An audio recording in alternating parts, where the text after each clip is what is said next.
fast and easy, and it comes with Global Shop Direct's 30-day money-back guarantee. Don't miss this special buy one, get one more offer. Order Pocket Vac from Global Shop Direct today.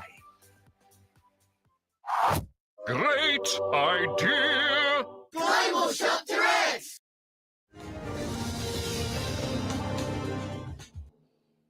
Welcome back. Thanks for your company. Landmark new laws to block children from using social media will be put to Parliament today. If passed, it would set a minimum age limit of 16 for apps like Facebook, Instagram and TikTok. Joining me now is CEO and co-founder of Project Rocket, Lucy Thomas. Lucy, thanks for your time this morning. Thank you. Who the hell is this lady? A lot of questions around how this exactly will work. The latest is Snapchat will be included in the ban.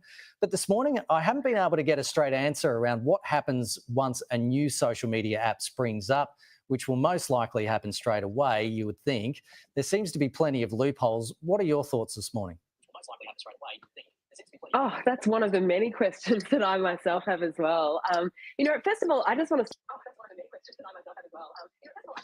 Okay, let me mute this. There we go.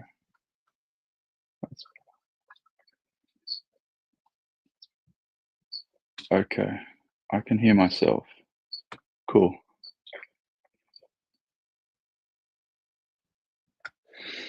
Okay, we have problems. We have a lot of problems, and I've not even had the time to plan anything.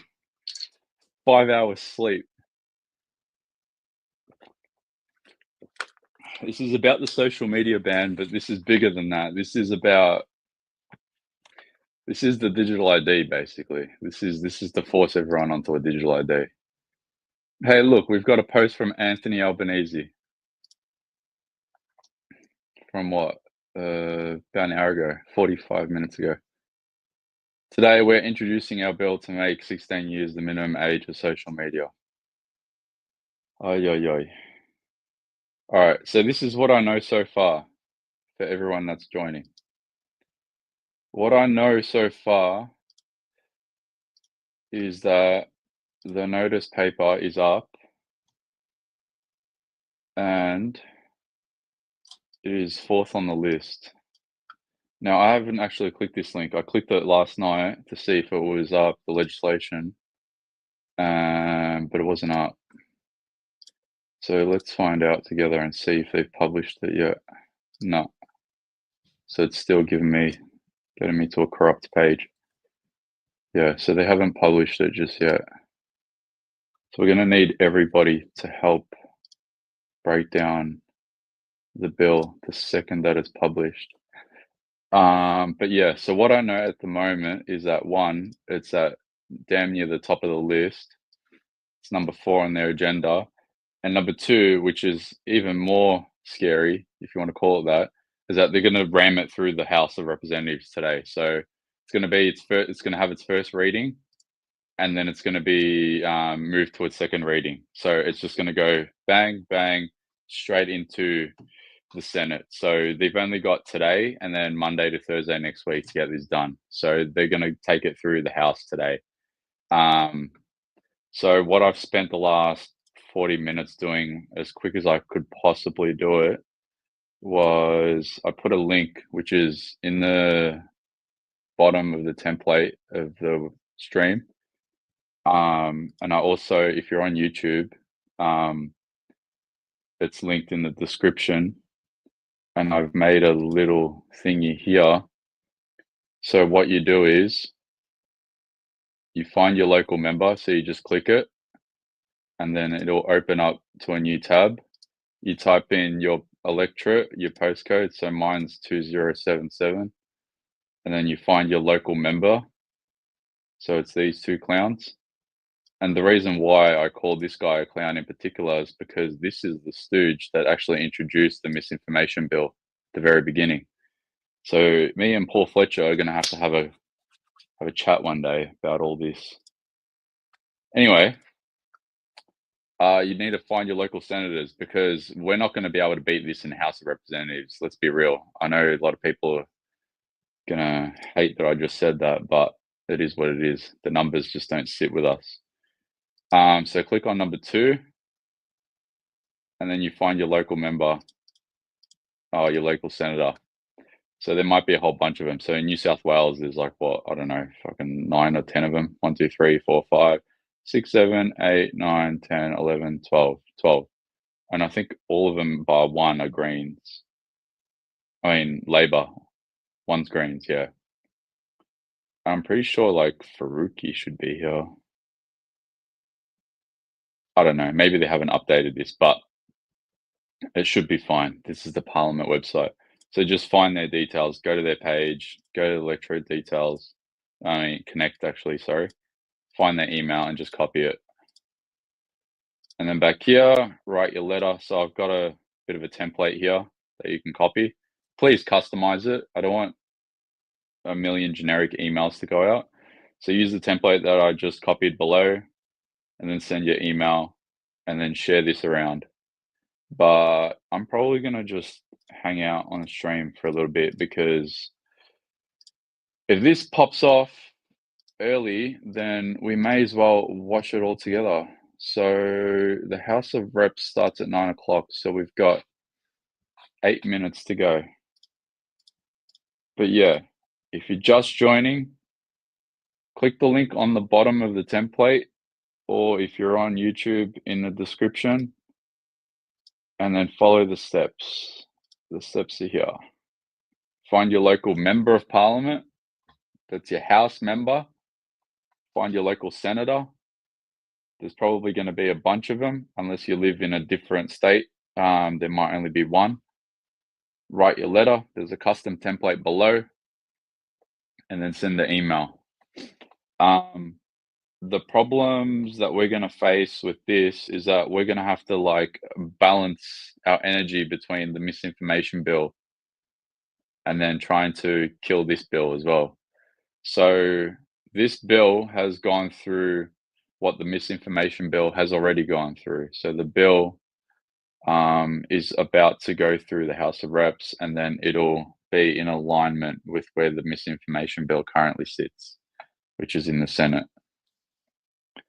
But yeah, I saw on the ABC, and I'm going to try to find it because I thought it was kind of interesting.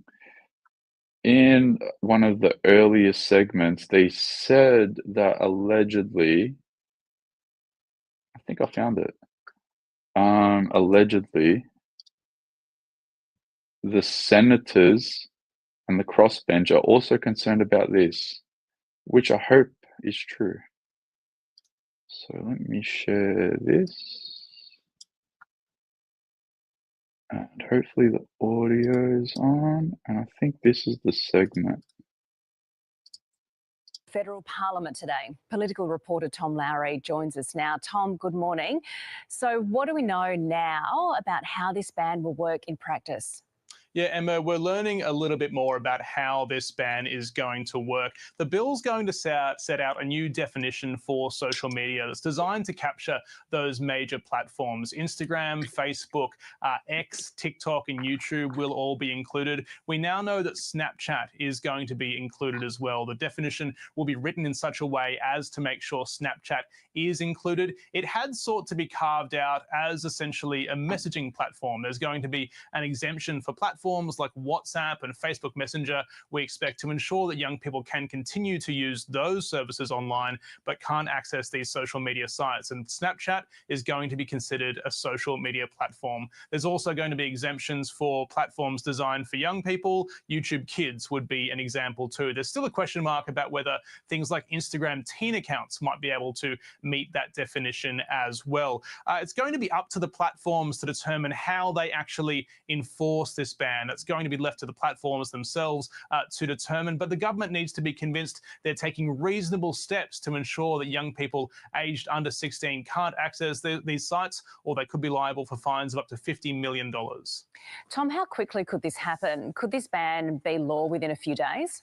Yeah, it may well be. The government and opposition both want to see this legislated before Christmas, but there's only 5 sitting days left of the parliamentary year, so there could be a real rush on this one. Crossbenchers don't like the sound of that. Both the Greens and many independent MPs say this should be referred off to an inquiry, potentially for a few months, to work out the finer details of how this is actually going to work in practice, because there still are unknowns, like how the social media platforms are going to enforce this and how much data they might have to collect from people in the process. They want all of that pulled apart now. The government's saying there is a 12-month window between when this is legislated and when this ban actually takes effect, where those finer details can be worked out. Okay, Tom Lowry, thank you. Being diagnosed.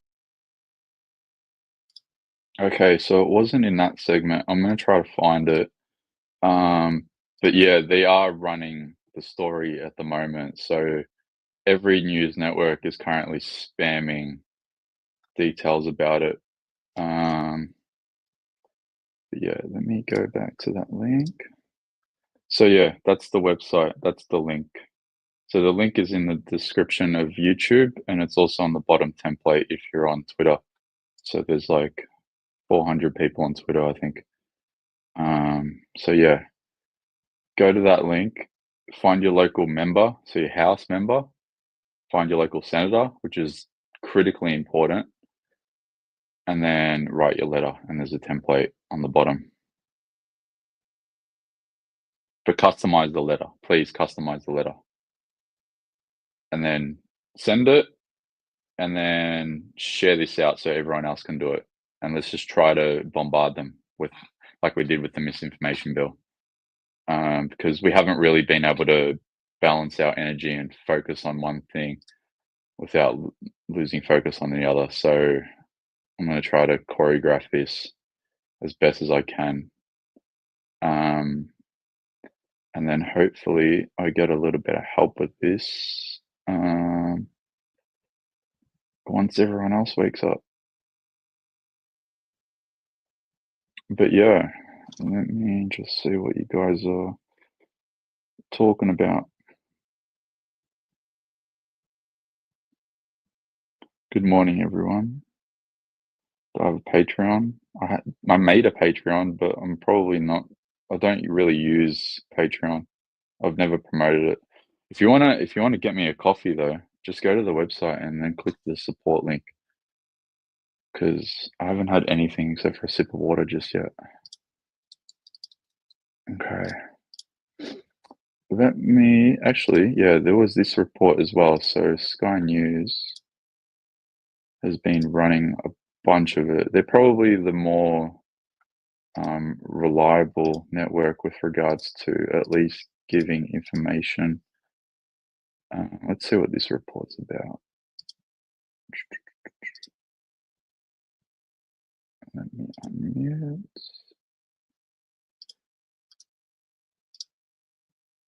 Okay.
Okay, so that's one segment.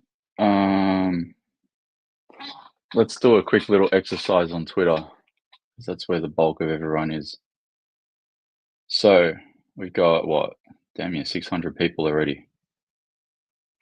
The post has only been shared 14 times. So everyone on Twitter, I know I see you, and I know you see me. Click out of the stream quickly and click the little retweet button. Let's get it to 100. It's on 14. Because this bill is going to pass today. So we got to do as much as we possibly can to try to stop this. It's only on 14. Come on. 15. Let's get this to 100.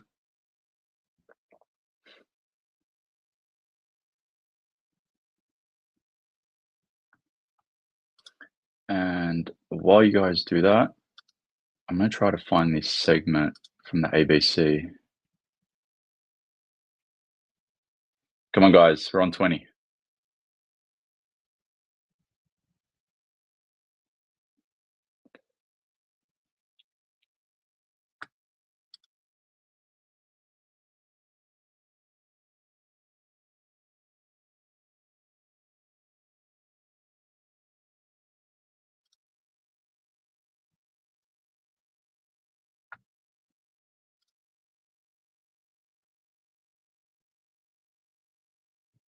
$22. Come on.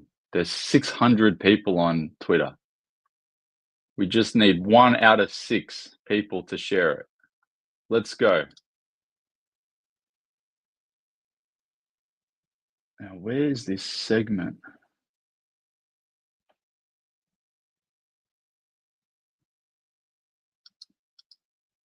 And what's the time? 9 a.m. So that means Parliament has probably started. Yep, it's happening. It is happening.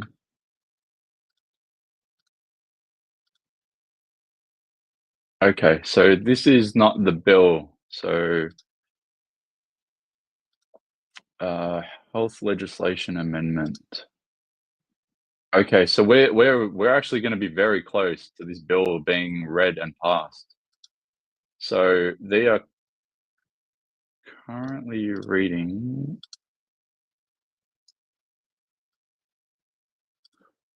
I'm going to mute that quickly.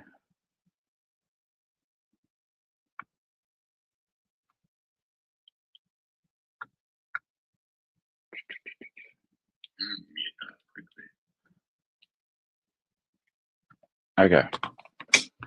All right, so they're currently on, where's this here? They're currently on this one, the health legislation amendment. So it's okay. We've got some time. But they're not far off because number 4, the item number 4 is the social media legislation. Let's see if they've published it yet, because they still haven't published it. No, it still hasn't been published. So they're still probably scratching around trying to figure out details of the bill. Like, really, they're trying to rush this so badly that no one knows what's actually going on.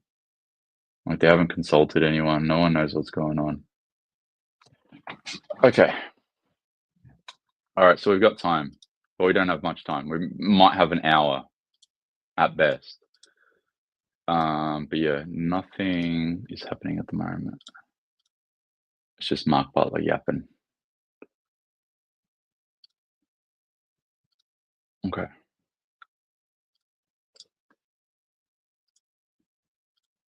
So let's go back to Sky.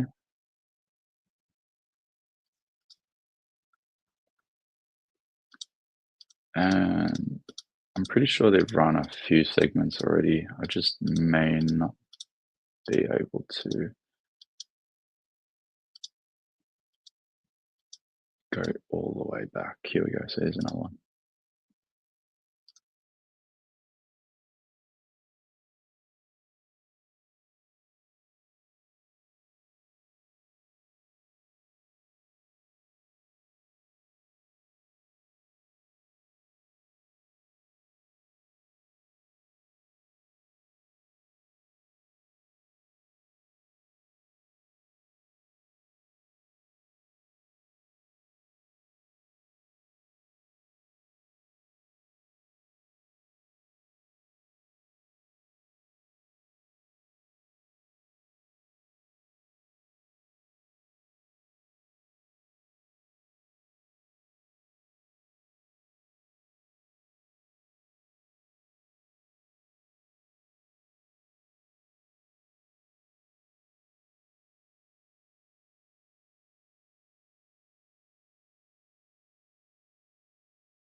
My mic was muted.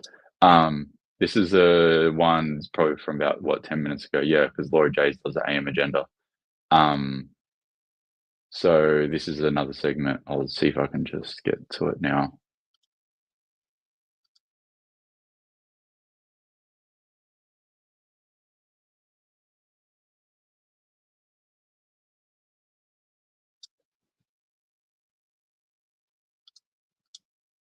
I need to make sure that my mic is not muted all the time. Okay, here we go.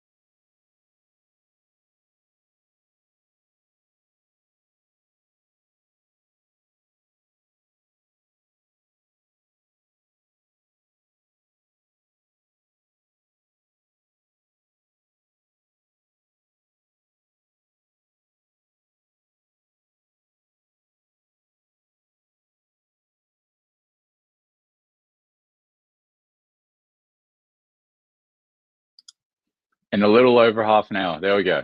So what is it now? 9:13.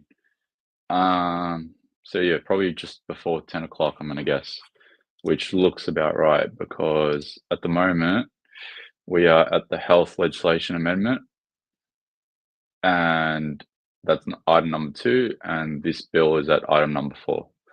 So for everyone that's just joined, all 850 of you, click the link in the description of YouTube or on Twitter, the link here, /ban. And I've just quickly made this where you can find your local member of parliament, which is your House of Rep member. You go to there, you type in your electorate, find your 2 or 3 or however many local members, find their email, copy it, go back, find your local senator, which is more important than your local member because 100% this is going to go through the House, unfortunately. It's just the reality of the numbers. But find your local senator, so do the exact same, click on their details, find their email, copy it, and then write your letter. I've got a bit of a template here that you guys can use. However, please customize it. Please customize it. That's like the most important thing. And then send your email to them, and then just share this around so everyone else can do it.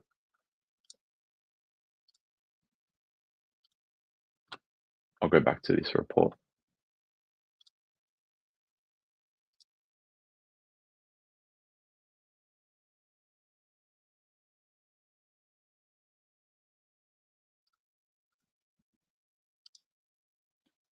One second. Back to stream. There we go. Okay.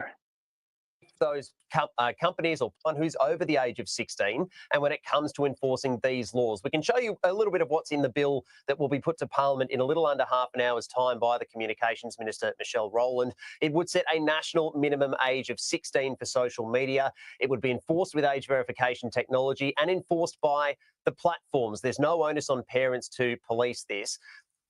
If those companies or platforms don't comply with the rules, there will be fines of up to $50 million. And crucially too, there'll be some carve-outs. So the vast majority of social media platforms will be affected by these laws, but some will be carved out, the likes of online gaming platforms and some messaging apps as well. When it comes to how much information, though, people over 16 will need to provide, the government says that while it's still formulating the rules, it is not its intention for people to have to cough up their driver's license, their passport, crucial sensitive information in order to prove that they are over 18. It seems to believe there may be a way to police these rules without having to force people to give that information up. That is a lie, and they know it. Everyone knows it. let's go back and just listen to him yapping and reading that teleprompter bullshit. It is 100% about forcing people to use digital ID. Look at you. I'm not blaming you, but I swear to God, the media needs to be held responsible for this just as bad. And this is carve out. So the vast majority of social media platforms will be affected by these laws, but some will be carved out, the likes of online gaming platforms and some messaging apps as well. When it comes to how much information, though, people over 16 will need to provide, the government says that while it's still formulating the rules, it is not its intention for people to have to cough up their driver's licence, their passport, crucial sensitive information in order to prove that they are over 18. It seems to believe there may be a way to police these rules without having to force people to give that information up. And this isn't about handing over ID documents to big tech companies. We're not interested in that. We've seen a number of cyber hacks that have taken place around the world, and particularly in our own country. We want to make sure that any verification documents are ring-fenced or disposed of more adequately. The government is expecting this to pass with coalition support by the end of the fortnight. The coalition will go away and read the bill, but it is in principle supportive of this move. There is still some scepticism, though, within the sectors that deal with childhood bullying, online social media conduct as well. Not everybody is convinced that this tool, which has been described by some as a blunt instrument, a set firm age limit across the nation, will deal with the minutiae, particularly for those in rural or regional communities, young kids that are disconnected from society at large. There is a concern that they may be cut off as an unintended consequences of this age limit. For every young person that faces the worst of the worst online, and I see many young people in these situations, there are also many for whom social media is a literal lifeline. For many, these online spaces are a vital channel for them to connect with community and culture, to access news, seek support. So many of those unanswered questions, Laura, we're expecting to have some more detail at the bottom of the hour. About 9:30 is when the Communications Minister will introduce these laws to Parliament, so we'll finally get a look at some of the fine print. Nice one, Cam. Thank you. Sydney commuters have been...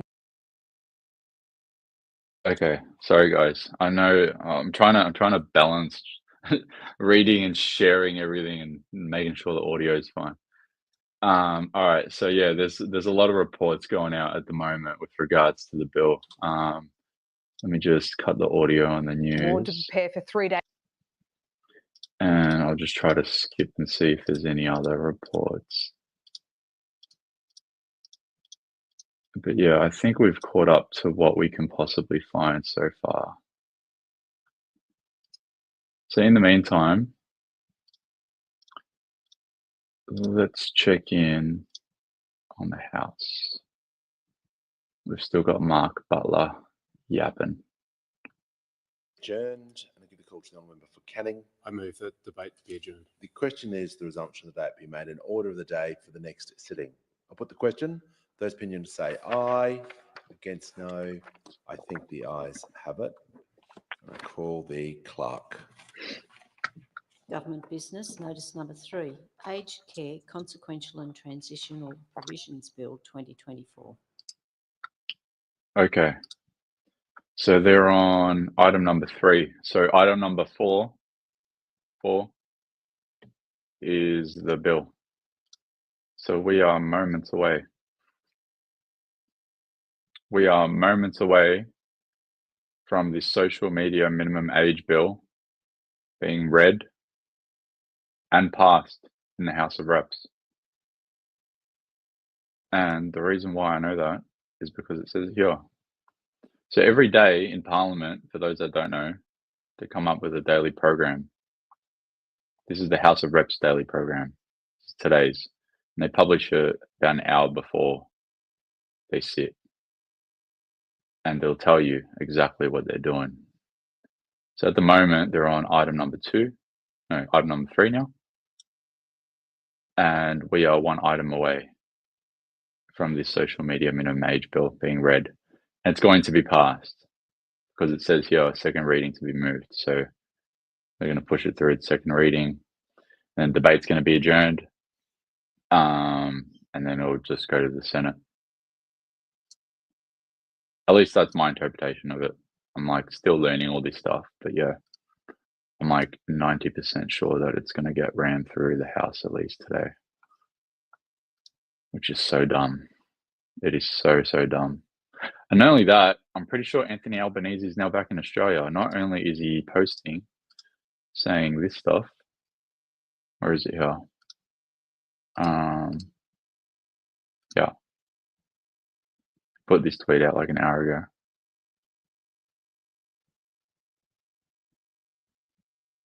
But yeah,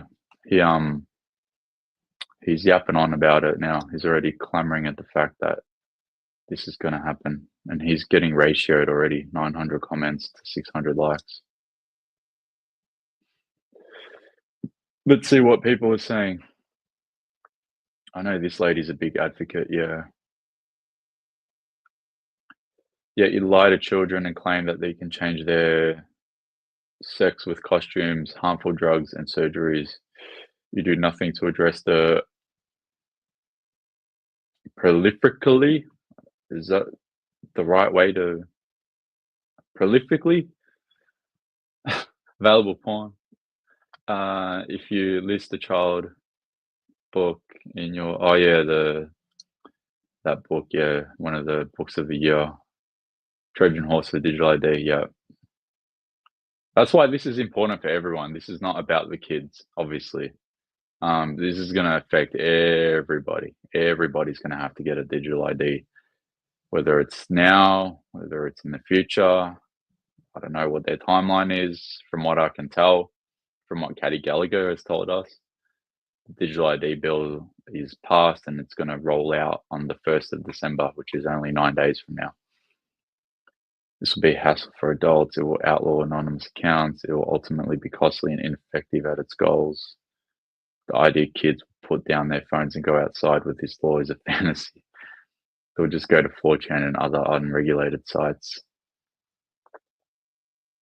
So yeah, everyone's smashing them. Today, the government has decided to be the parent of your children. You don't care about teens. All you want is a digital ID and more control. Piss off. Yet your government allows 13-year-old girls to have elective doubleness. Well, mistaken belief. They were born in the wrong body. Shame on you, Albo. He used to be a man of integrity. Has he ever been a man of integrity? A dark day for Australia. So yeah, this is where we're at the moment.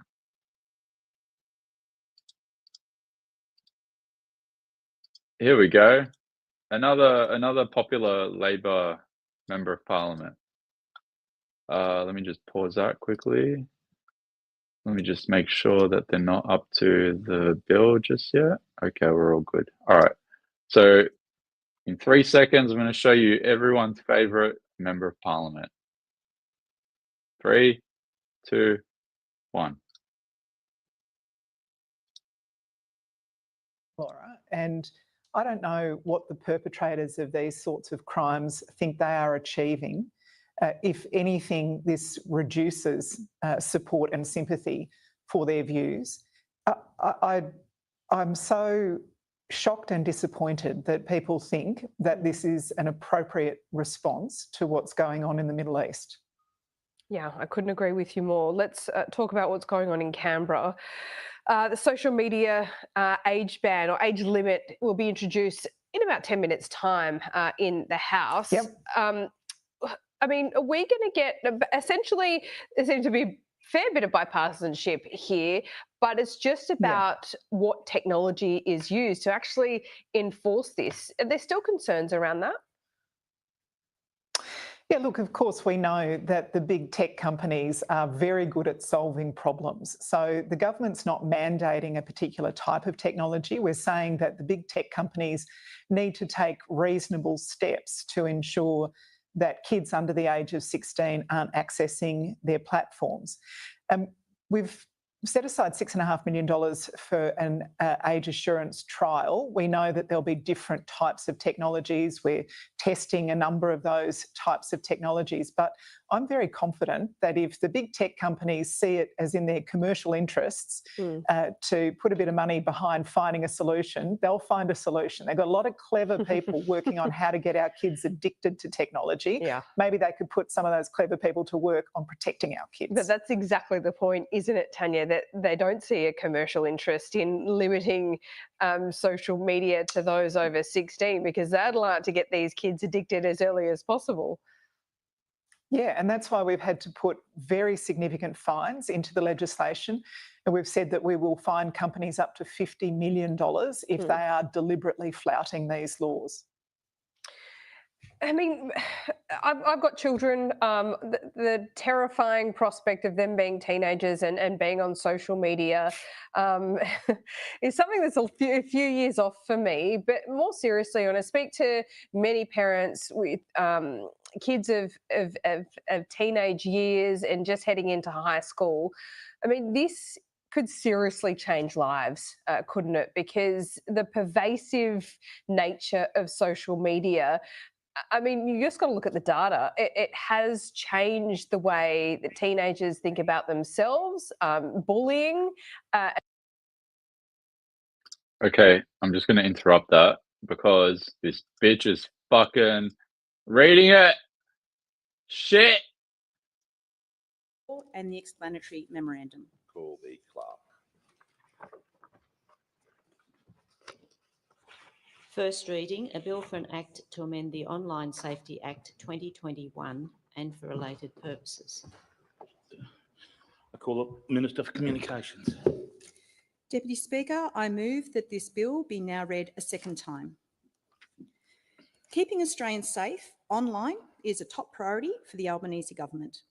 We are focused on positive solutions to issues of national concern, and the issue of harms to children and young people from social media is right up the top of that list. Since coming to government, we have taken steps to turn this focus into meaningful outcomes with a range of measures to help make the online environment better for young people. Central to this has been our quadrupling of the ongoing base funding for the e-Safety Commissioner to ensure this world-leading regulator has the certainty of resourcing and is equipped to respond to existing and emerging online harms. I brought forward the review of the Online Safety Act by 12 months. This was in recognition of the need for the Act to remain fit for purpose, and I thank the independent reviewer for recently providing her report to me. In May this year, I amended the basic online safety expectations to make clear the government's expectation that platforms must place the best interest of the child at the centre of their products and services. And today, I introduce the Online Safety Amendment Social Media Minimum Age Bill 2024. Social media, as we commonly and collectively understand it, has become a ubiquitous and a normal part of life for all of us, and many young Australians take part in this activity without adverse consequence. It can be a source of entertainment, education, and connection with the world and each other. Those things, particularly for young Australians, can be beneficial. But for too many young Australians, social media can be harmful. Almost 2/3 of 14 to 17-year-old Australians have viewed extremely harmful content online, including drug abuse, suicide or self-harm, as well as violent material. 1/4 have been exposed to content promoting unsafe eating habits. Research conducted by eSafety found that 95% of Australian caregivers find online safety to be one of their toughest parenting challenges. Absolutely. The Albanese government has heard the concerns of parents, young people and experts. Social media has a social responsibility. We know they can and should do better to address harms on their platforms. That's why we're making big changes to hold platforms to account for user safety. The Online Safety Amendment Social Media Minimum Age Bill 2024 will amend the Online Safety Act 2021 by introducing a minimum age of 16 to have an account on age-restricted social media platforms, protecting young Australians at a critical stage of their development. The bill puts the onus on social media platforms, not parents or young people, to take reasonable steps to ensure fundamental protections are in place. This is about protecting young people, not punishing or isolating them, and letting parents know we're in their corner when it comes to supporting their children's health and well-being. We know establishing a minimum age for young people having social media accounts is not the only approach that needs to be taken, and we know that this measure will not be met with universal acceptance. But this is one step among many that a government should take in the protection and not the isolation of young people. There is wide acknowledgement that something must be done in the immediate term to help prevent young teens and children from being exposed to streams of content, unfiltered and infinite. It is the right thing to do for the right reasons at the right time. Through extensive consultation and with the input of states and territories, we are agreeing that until a child turns 16, the social media environment as it stands is not age appropriate for them. I acknowledge everyone who participated in consultation across the country for their contribution, however small, to this world-leading reform. The bill I am introducing today does not provide the magic pill to resolve or eliminate every harm children face online, nor does it seek to rule out digital participation and inclusion for young people. And we also acknowledge that harms don't simply switch off on a child's 16th birthday. That is why the government has taken the decision to bring forward a key recommendation of the Online Safety Act review to legislate a digital duty of care. Legislating a digital duty of care is a separate body of work and will place the onus on digital platforms to proactively keep Australians safe and better prevent online harms. Legislating a duty of care will mean services can't set and forget. Instead, their obligations will mean they need to continually identify and mitigate potential risks as technology and service offerings change and evolve.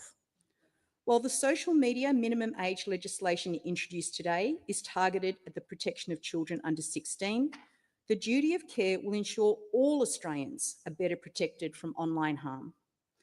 Critically, this legislation will allow for 12 months implementation to ensure this novel and world-leading reform can take effect with the care and consideration that Australians rightly expect. The Office of the Australian Information Commissioner will be resourced to provide oversight of the privacy provisions as they relate to this bill. The bill we have introduced today establishes an obligation on social media platforms to take reasonable steps to prevent age-restricted users from having an account. This places the onus on platforms to introduce systems and settings to ensure that underage users cannot create and hold a social media account. A systemic failure to take action to limit such circumventions could give rise to a breach. By regulating the act of having an account as opposed to accessing social media more generally, we are seeking to strike a balance between protecting young people from harm while limiting the regulatory burden on the broader population. Importantly, this obligation would help to mitigate the risks arising from the harmful features that are largely associated with user accounts or the logged-in state, persistent notifications and alerts, which have been found to have a negative impact on sleep, stress levels and attention. The obligation will apply to age-restricted social media platforms, a new term being introduced into the Online Safety Act. Its definition includes that a significant purpose of the service is to enable online social interactions between two or more users. While the definition casts a wide net, the bill allows for flexibility to reduce the scope or further target the definition through legislative rules. Achieving this through rules rather than primary legislation enables the government to be responsive to changes and evolutions in the dynamic social media ecosystem. Rules can be made to allow for additional conditions that must be met in order to fall within the definition of age-restricted social media platform. To be clear, the government expects that this broader definition will capture services that are commonly accepted to be social media and the services that are causing many parents the most concern. This will, at a minimum, include TikTok, Facebook, Snapchat, Reddit, Instagram, X, formerly Twitter, among others. These services will be required to take reasonable steps to prevent persons under 16 years of age from creating or holding an account. A rulemaking power is also available to exclude specific classes of services from the definition. In the first instance, this power will be used to carve out messaging services, online games, and services that significantly function to support the health and education of users. A key principle of the approach to applying an age limit of 16 to social media was the recognition that our laws should be set to protect young people, not isolate them. There is a legitimate purpose to enabling young people to actively participate in the digital environment where they have grown up. Supporting their digital participation, connection and inclusion is important at every age and stage of a young person's development, and our legislation seeks to strike that balance. We are not saying that risks don't exist on messenger apps or online gaming. While users can still be exposed to harmful content by other users, they do not face the same algorithmic curation of content and psychological manipulation to encourage near endless engagement. Further, the inclusion of messaging apps could have wider consequences, such as making communication within families harder. Online games are currently regulated under the National Classification Scheme. The scheme provides information on the age suitability of online games through a combination of the classification and relevant consumer advice. Imposing additional age-based regulation to online games would create unnecessary regulatory overlap. This categorical rulemaking power is expected to deem out of scope services such as Facebook Messenger Kids and WhatsApp. The rule will provide for an out-of-scope status to also be applied to services like Reach Out's Peer Chat, Kids Helpline My Circle, Google Classroom, YouTube, and other apps that can be shown to function like social media in their interactivity, but operate with a significant purpose to enable young people to get the education and health support they need. Before making a rule, the Minister must seek advice from the eSafety Commissioner and must have regard to that advice, and may seek advice from any other authorities or agencies of the Commonwealth that the Minister considers relevant and may have regard to any such advice. This is an important condition to ensure rules are made with the appropriate safeguards in place while reflecting community standards. Privacy reform in Australia has been long overdue, and the Albanese government has taken significant steps to bring privacy standards up to community standards. This is novel reform, and to implement a minimum age for social media requires steps to be taken by users to assure age. Where this user is a child, a government must sharpen its focus with the expected level of care to ensure strong privacy provisions are in place. While the digital economy has generated significant benefits, including consumer convenience, improved efficiencies, and new employment opportunities, it has also resulted in large amounts of information about people being generated, used, disclosed, and stored. Widespread adoption and reliance on digital technologies increases the risks that personal data will be subject to misuse or mishandling, including through data breaches, fraud and identity theft, unauthorised surveillance, and other significant online harms.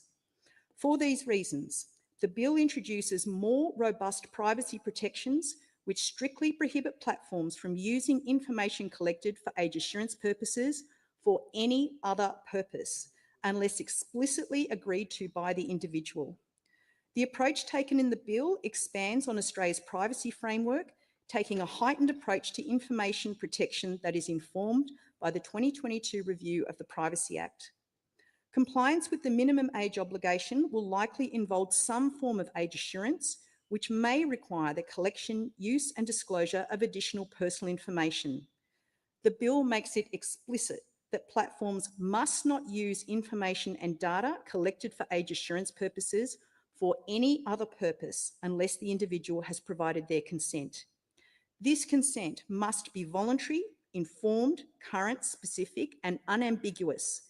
This is an elevated requirement that precludes platforms from seeking consent through pre-selected settings or opt-outs.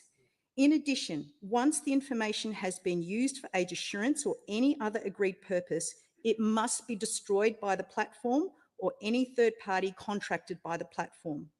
Serious and repeated breaches of these privacy provisions could result in penalties of up to $50 million under Section 13G of the Privacy Act.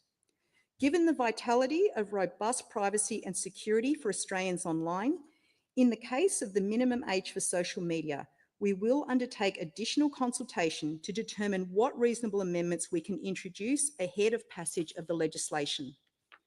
In making these reforms, it is critical we send a clear signal to platforms about the importance of their social responsibilities to children and all Australians.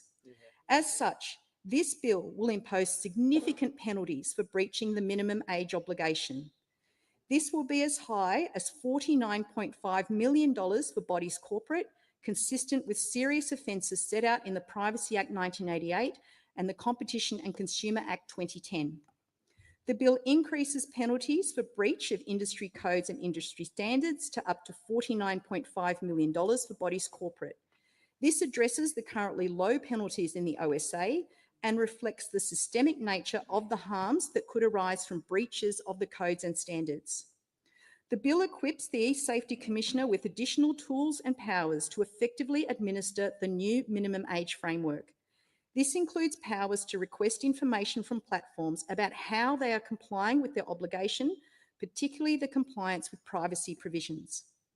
The minimum age obligation on social media services will commence no earlier than 12 months from passage of the bill. This will allow the necessary time for social media platforms to develop and implement required systems. This timeframe will also enable implementation to be informed by the age assurance trial, which will provide guidance on the market readiness of age assurance technologies and inform advice to government and the E-Safety Commissioner on implementation and enforcement of the minimum age.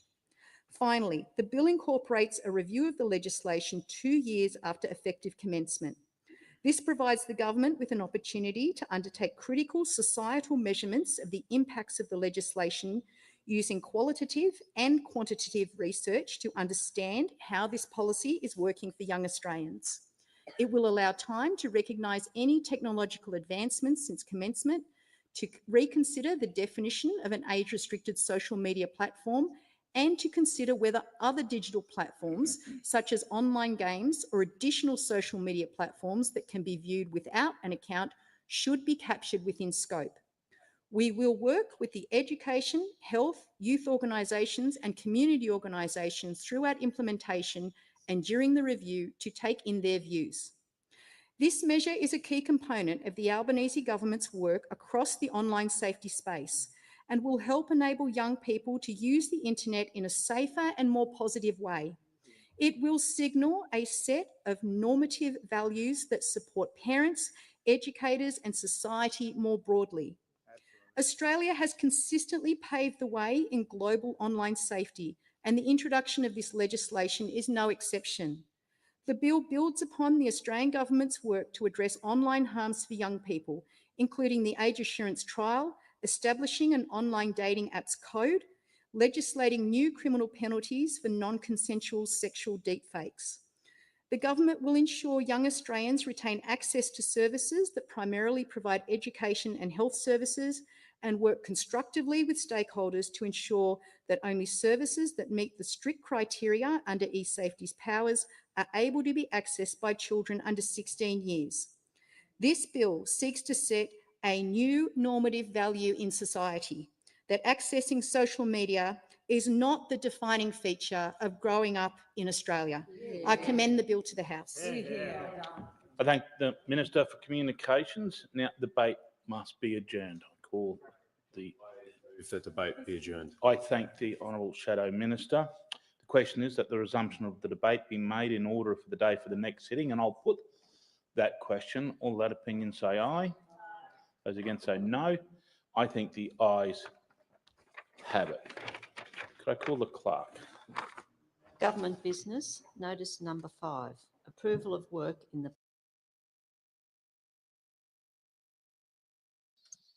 Okay. So what that means is that it's gone through its reading, and the debate, if you want to call it that, is going to resume on Monday. And then they're just going to ram it through the Senate. So I need to customize a post that I'm about to put up.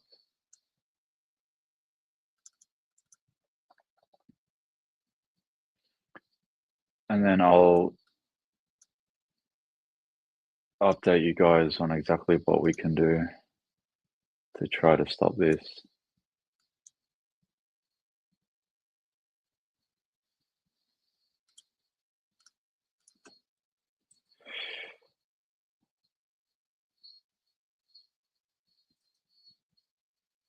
But in the meantime, can everyone share me their thoughts about what the hell she was just yapping on about just then? What's everyone's thoughts in the comments?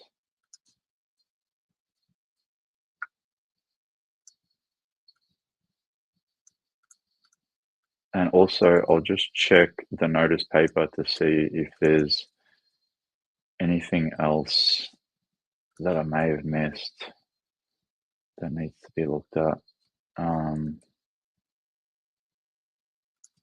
Because they have so many bills before the Senate at the moment, and the House of Reps, that need to be forced through. So it's really hard to keep up.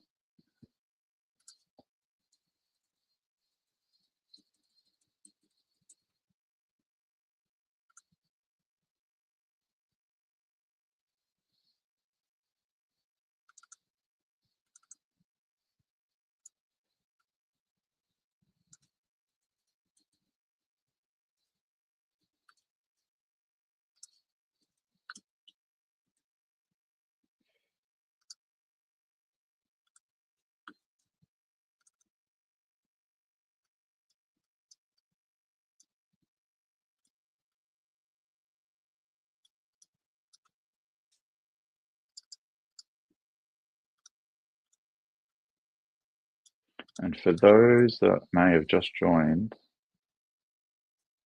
if you click the link in the description of YouTube or just down there on the template, go to that website.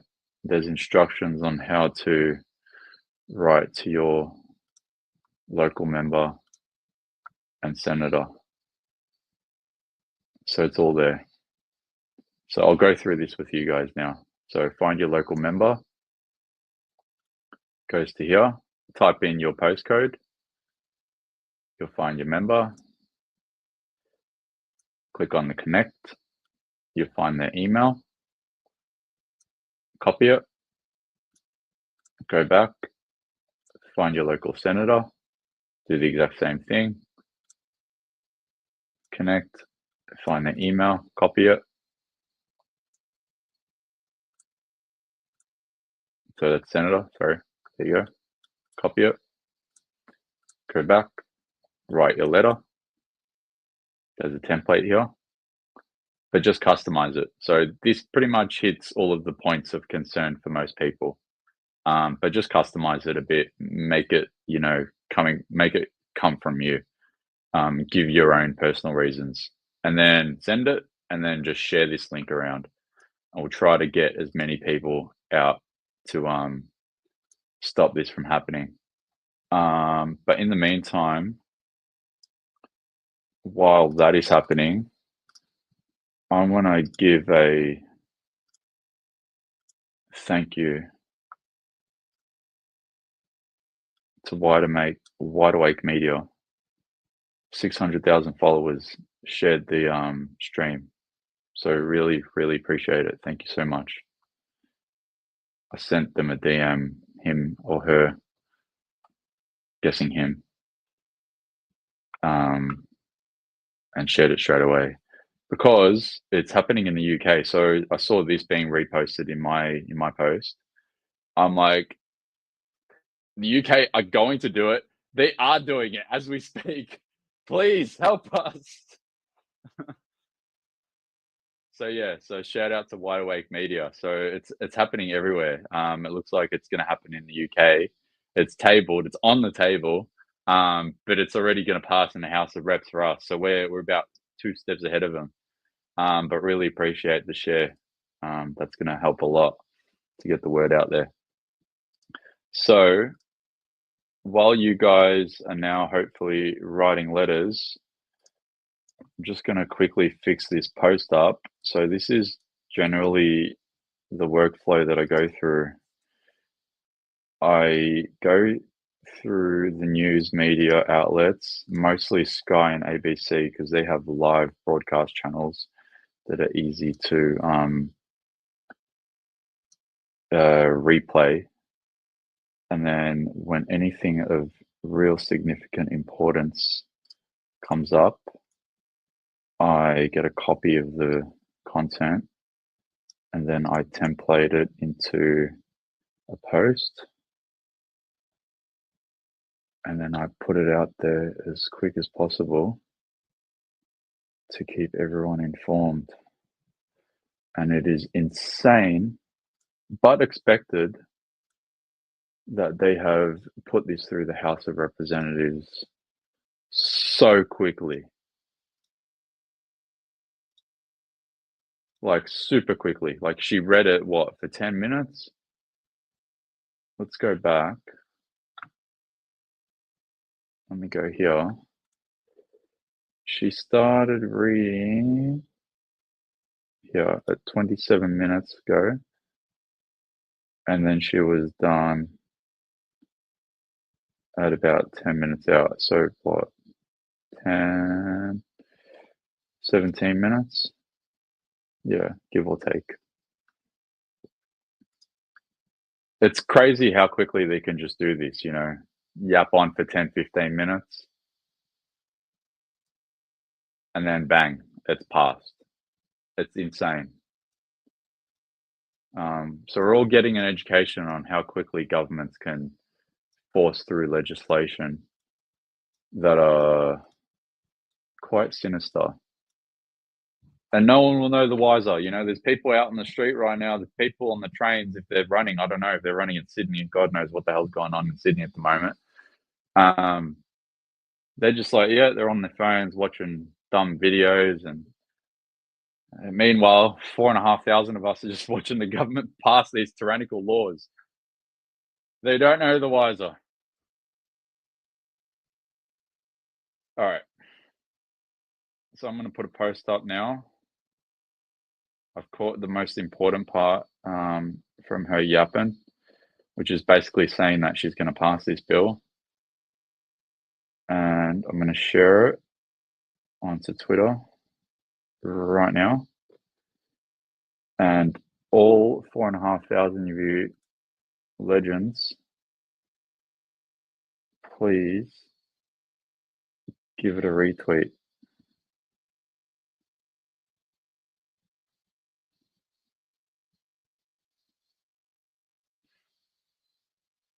Okay, uploading right now. So 4,500 people on Twitter. Almost there. It's taking longer than usual. It's like a minute and 20-second clip.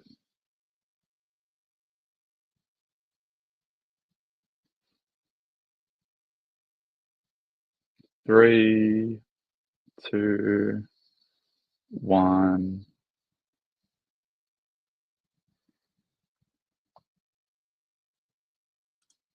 Posted. Okay. So I've just put a post up. So if everyone on Twitter could just give it a quick repost, I'd greatly appreciate it. So the post basically just says, it's been introduced in the House of Reps and it is now slated for review in the Senate next week. And then there's a link for people to find out how they can write a letter to their local member and also their local senator. But it is with absolute certainty that the bill will have to be killed in the Senate because Albanese has the numbers. That's just the reality of it. So we've had to course correct our energy from one bill to another, from the misinformation bill to this bill, which in all, you know, all things considered, this is probably the more sinister bill, I would think. they're both as bad, but you know, this is the digital ID bill in disguise. But yeah, we're gonna have to redirect our energy, try to balance our energy across both bills now, and the amendments to the Online Safety Act, which is the duty of care bill, because this is a double whammy. This bill, this is a social media. What do they call it? A social media. Yeah, item 4. Social media minimum age bill 2024, and then it comes with a duty of care bill attached to it, which is an amendment to the Online Safety Act. They're both amendments to the Online Safety Act, I believe. Yeah, Online Safety Bill, yeah. So everyone on Twitter, 4,700 people, which is absolutely insane. Thank you everyone for joining me at stupid AM. So I've just put a post up. It is going to pass the House of Reps. 100% is going to pass the House of Reps. Get that out there, share it to everyone. And there's also a link below that post so people can find out how to write to their local member and also write to their local senator. And the reason why it's important to write to your local member, even though it's going to pass through the House of Reps, write it and focus on writing to your Liberal members, because at the moment the Liberal Party supports this goddamn thing. So write it to all your Liberal members, and I'll bring it up. I'll show you guys exactly what to do to try to make this as easy as possible. So all members by party, Liberal Party of Australia.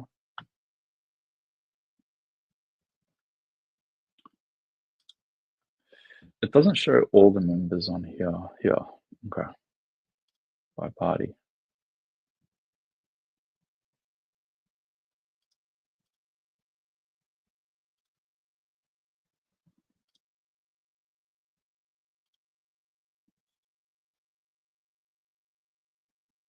Liberal Party of Australia.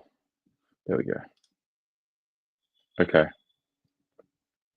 So what I'll do is I'll copy this link. I'll post it below the recent post that I just put on Twitter. So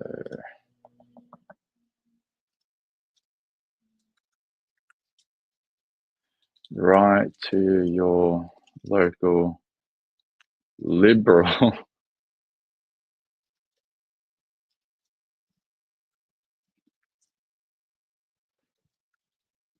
let's try to get them to reconsider supporting this bill. And then I'll just post that link. Okay. So these are the local Liberal Party of Australia members. So Paul Fletcher's my one. Paul Fletcher, we're going to have a chat about this. I'm not even capping. I'm going to go to your office and we're going to have a coffee or we're going to have a chat because I have problems with you. You introduced the misinformation bill all those years ago under the Morrison government, I think it was. And you have the audacity to support this as well. So yeah, 5,000 people. That's the task for today.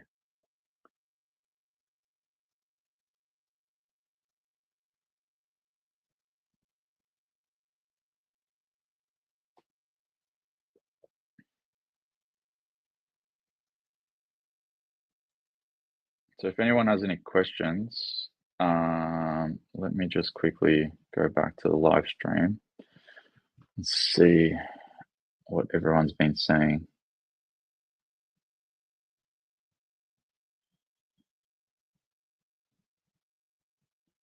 A lot of people upset about audio. No, audio is fine. I can hear it.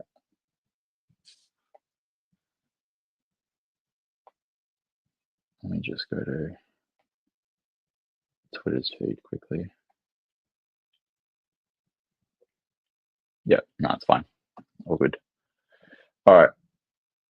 So for everyone that may have just joined, there's a link on the template of this stream. Copy that link. I made it as short and simple as possible. Go to that link. It'll take you to here. And it's just as simple as these steps as I could have made it as quick as possible. I just did this as quick as possible a couple of hours ago. So you find your local member. And not only that, actually, what I'll do is I'll go back to what I just did a moment ago. And I'll copy that link so that way it's actually the Liberal Party members, because there's no point in writing to your Labor Party members. Your Labor Party members have already sold their soul. So let me quickly fix that. It's a shame that things like this have to be done where, you know, I don't get the opportunity to freaking go out and do normal people things. Okay, so that link is now fixed. I've replaced it on the website. So now I'll go back to sharing the website.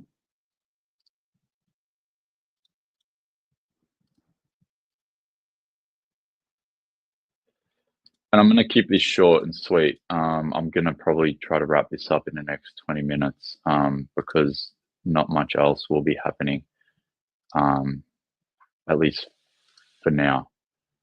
Okay. All right. So find your local member of parliament. And this will go to your... it's still going back to the Labor. Well, all of them. Try to find your Liberal Party members. That's the most important. I don't know why it's doing that. Let me try one more time. But either way, I'll make a video separate to this so everyone knows exactly what to do that may have not caught the live stream. So find your local member of parliament, number one. Put your postcode in. Focus on Liberal Party members, because if they support this in the Senate, then we're stuffed anyway. So find your Liberal Party member. So go to your Liberal Party member, find their email. Click on it, go connect, copy. Go back. So find it and copy. Go back, find your local senator, which is more important. Exact same thing. Find your Liberal Party senator. Even have a crack at the Greens as well, because the Greens sort of I don't think they have a public position on this just yet. And then find your independent senators. So those that have been helping campaigning against the misinformation bill, the exact same crossbenchers. So we have them here. Current senators. So for those that might not know, that need a bit of a refresher. Yeah. So David Pocock, get out of the way. David Pocock, Tammy Tyrrell, Lydia Thorpe, Fatima Payman, David Van. Rennick is now an independent as well. And who is the other one that I've missed? I've been screaming their names all month. And I don't know who I've missed. But yeah, we need to try to campaign to get the independents on our side. Because I don't know if all of them have a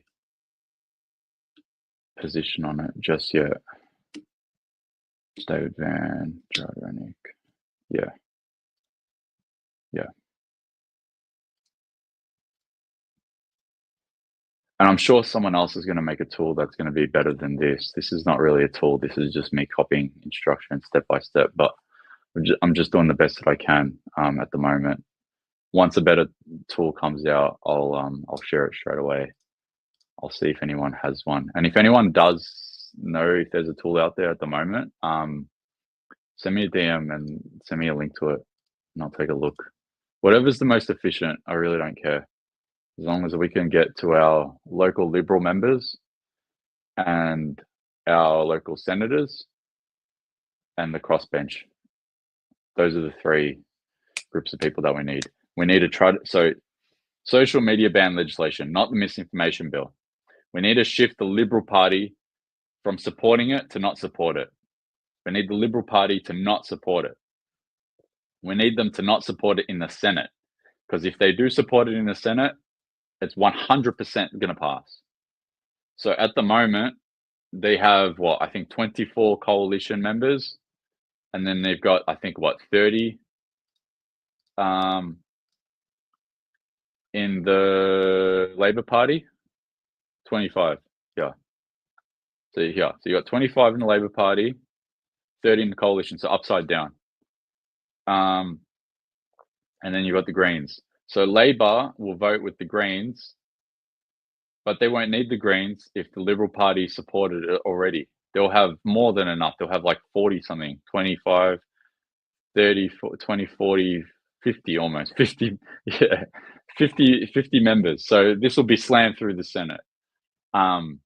So social media minimum age legislation, only talking about this right now.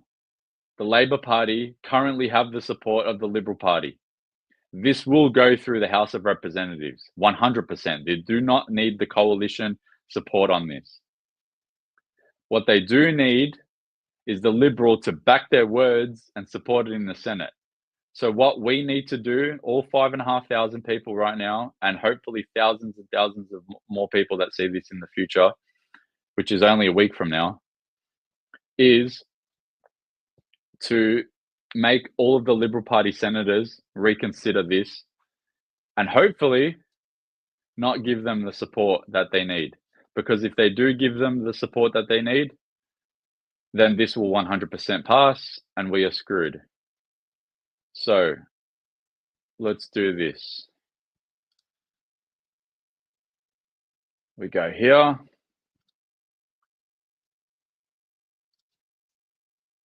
And we find our Liberal Party members.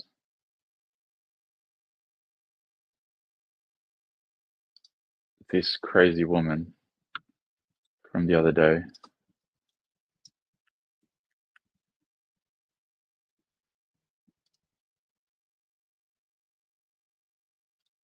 Okay. So this is the Liberal Party senators that we need to hopefully get them to retract their support. So we know Alex Antic doesn't support the misinformation bill. I don't know if he's made a public position on the social media banning bill, but I'm gonna tip that he's probably not supporting it either.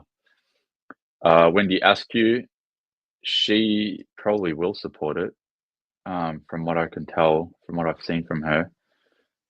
And these are the local senators for Liberal Party with their local areas. So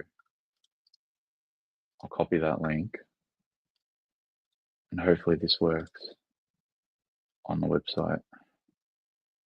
I hope people can forgive me for doing this all on the run.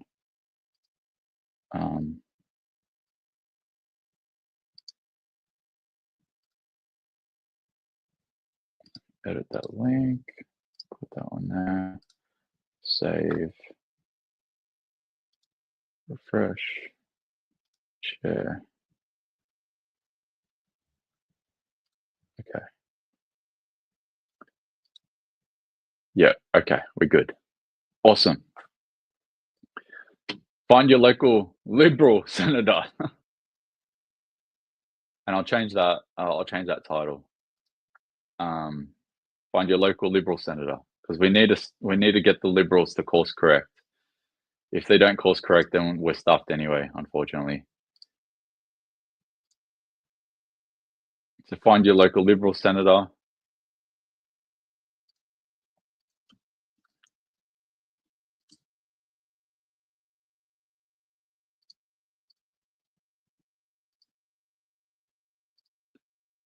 Find your local member.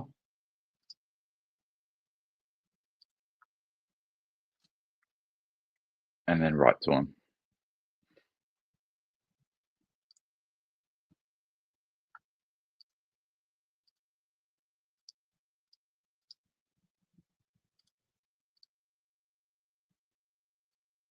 Okay. That's 100% better now. Just refresh that. Okay. So your local Liberal senator, and then your local MP as well.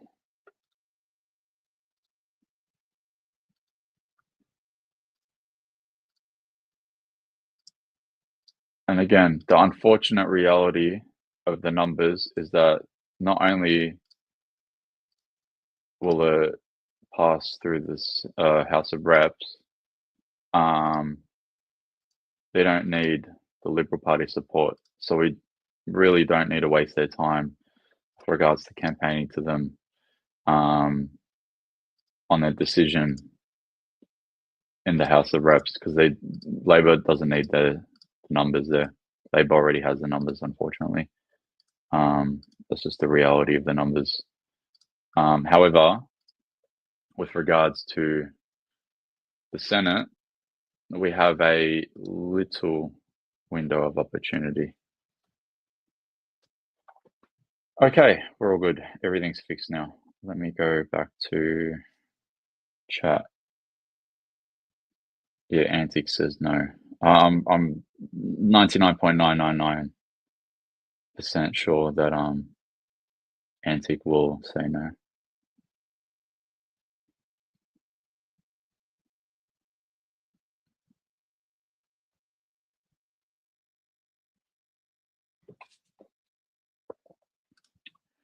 All right.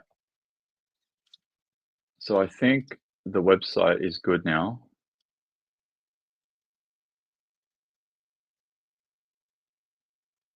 And 24 and beyond. Well, Laura, in the worst cases, it doesn't just change lives, it ends lives. We have heard too many tragic stories of teenagers taking their own lives because of the online bullying that they've experienced. So in the worst cases, it ends lives. But even, even if you're thinking about less extreme examples, you've got kids developing eating disorders, social exclusion, anxiety. We've seen that youth mental health has dramatically worsened since this online world has become their predominant way of talking to each other. And what we see with the school device bans is kids talking to each other again, playing more sports at lunchtime, interacting. So there is a very directly observable benefit by seeing kids online less. There are some benefits as well, and we need to be careful to preserve those. Like you've got great apps like the Kids Helpline app that we want to make sure kids are still able to access. There's some great educational sites, but it needs to be age appropriate, and it needs to be in a way that kids aren't just diving into social media for hours at a time and neglecting their other interests and neglecting their other relationships. And I think we can get that balance right. Yeah, I think so too. I think it's critical that we do that as well. It doesn't absolve parents like myself who, have got to lead by example when it comes to phone addiction as well. And I think that's certainly been part of the conversation. And it's really hard because your whole life is dictated by your phone these days. You can do everything through it. Yeah, and I think that's the reason it's really important that we're making the companies responsible for providing. You know what really pisses me off about this report? I know that there's definitely a few people out there that have already picked up on it, but I'll tell you what pisses me off about it. 99.9% of the time, with Laura J's especially, there's no pushback. Like, I'll go back just a couple of seconds, and she's like, "Oh yeah, can't wait for you guys to pass this digital ID. Fuck everyone. I'm not going to be a really, unbiased journalist. I'm not going to, be like, hey, what the hell's going on? Hey, have you thought about this? Hey, have you thought about that? You got just random people like me having to do this and critique and be a bit more credible. Look at it. No pushback whatsoever. She's like jumping out of her seat. Assurance and appropriate. It doesn't absolve at a time and neglecting their other interests and neglecting their other relationships. And I think we can get that balance right. Yeah, I think so too. I think it's critical that we do that as well. It doesn't absolve parents like myself who, have got to lead by example when it comes to phone addiction as well. And I think that's certainly been part of the conversation. And it's really hard because your whole life is dictated by your phone these days. You can do everything through it. Yeah, and I think that's the reason it's really important that we're making the companies responsible for providing age assurance and appropriate sort of materials online rather than trying to get parents to do it. Parents have enough on their plates. The idea that parents would now have to be policing their kids being online, that doesn't help anybody. That's just adding to family stress. Yeah. We need the big companies that are making the big profits to take some responsibility here. Yeah, they certainly do. Let me ask you about Nina Fennell's story on news.com.au. Okay, so they're probably just going to yap about some other stories now. All right, so they're just talking about it. Oh, here we go. We've got James Patterson. Let's see what he's got to say. Large amount of And James Patterson's the shadow Home Affairs Minister, so he is a Liberal Party senator. Yeah.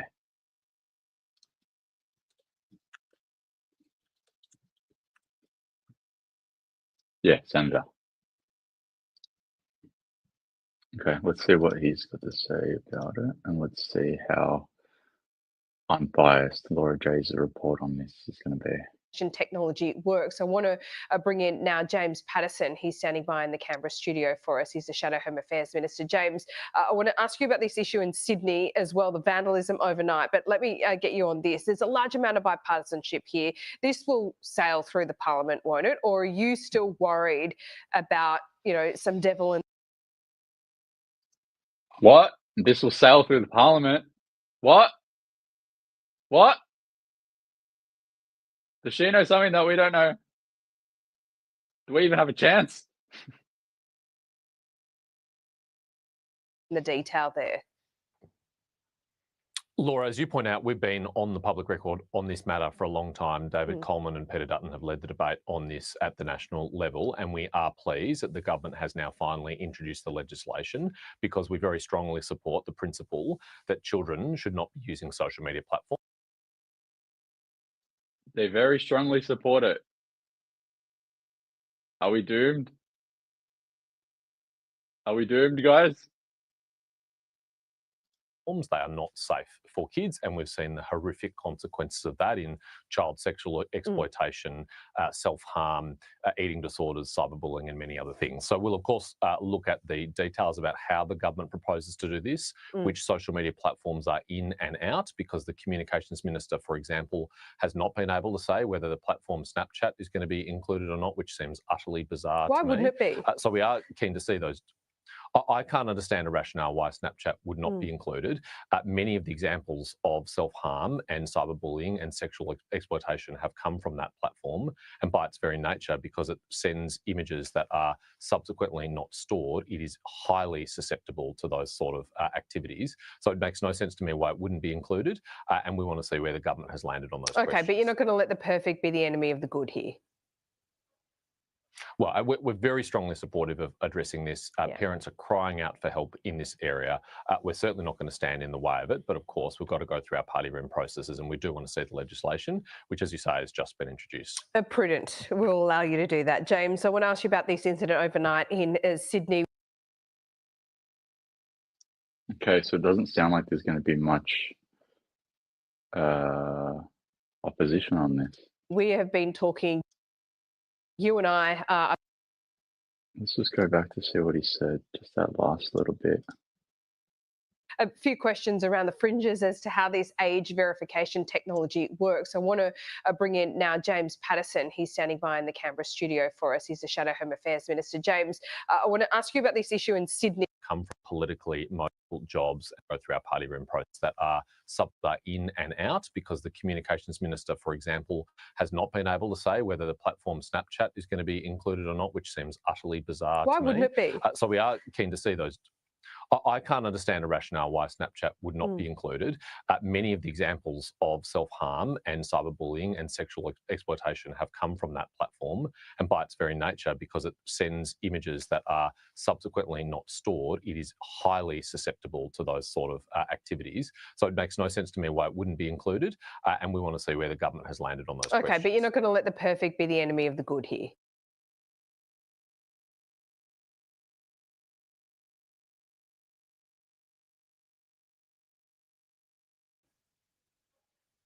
Well, we're very strongly supportive of addressing this. Parents are... I was muted. She said that you're not going to let perfect be the enemy of the good. This bill's not good. This bill's not remotely close to perfect. I don't even know if they've published it yet. Let me have a look. I've been checking all last night when I made that post about the notice paper, and for the last couple of hours, and it still hasn't been published. And the website's just loading, the Parliament website. I'm going to assume that there might be like a bunch of people trying to find it. Crying out for help in this area. We're certainly not going to stand in the way of it, but of course we've got to go through our party room processes, and we do want to see the legislation, which, as you say, has just been introduced. Prudent. We'll allow you to do that. James, I want to ask you about this incident. You said that we're not going to stand in the way. Really? You're not going to stand in the way? Overnight in Sydney. Those sort of activities. So it makes no sense to me why it wouldn't be included, and we want to see where the government has landed on those questions. But you're not going to let the perfect be the enemy of the good here. Well, we're very strongly supportive of addressing this. Parents are crying out for help in this area. We're certainly not going to stand in the way of it, but of course... We're certainly not going to stand in the way. You better stand in the way. You better, James. Stand in the way, James. Everyone go to James Paterson's Twitter account. It's actually, if you can't find it, I tagged him in a post, maybe like 5 posts down ago. And be like, hey, bro, why aren't you standing in the way?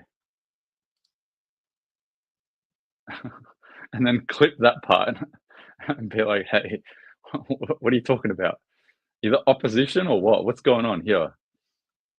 I posted this yesterday.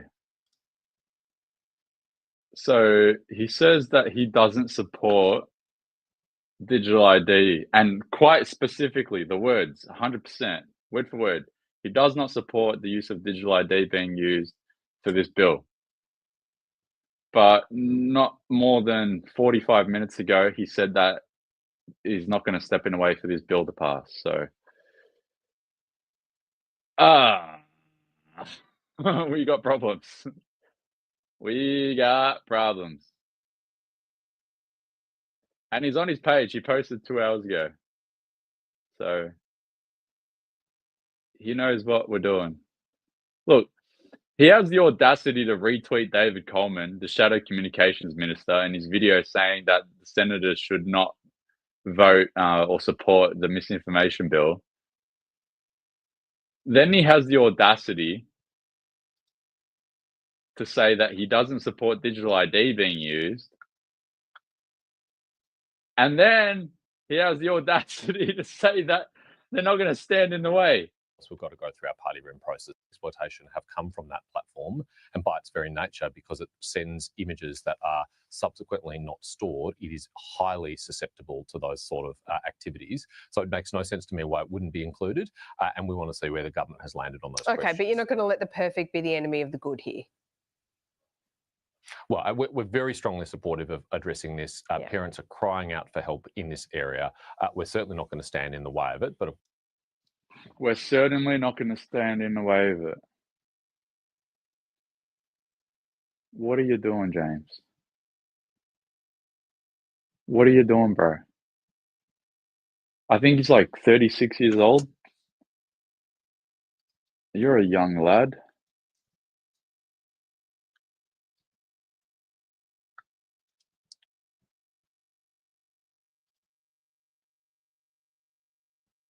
Yeah, I was right. I was dead on money.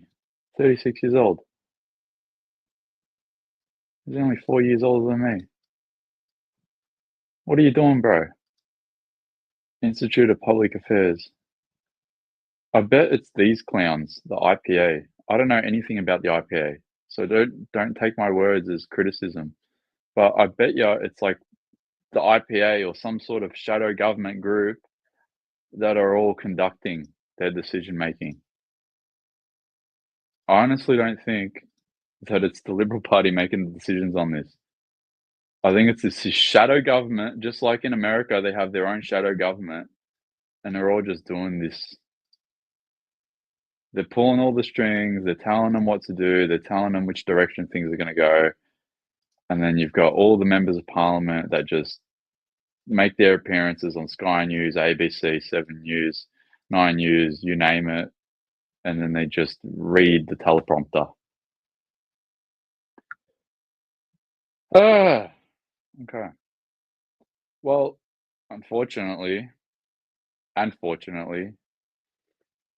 that's about it. That's where we're at the moment. So recap,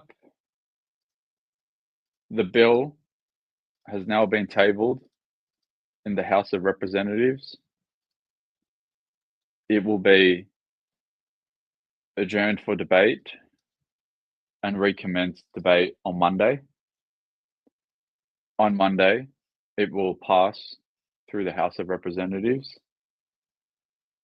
and then it'll be up to us to stop it from passing in the Senate.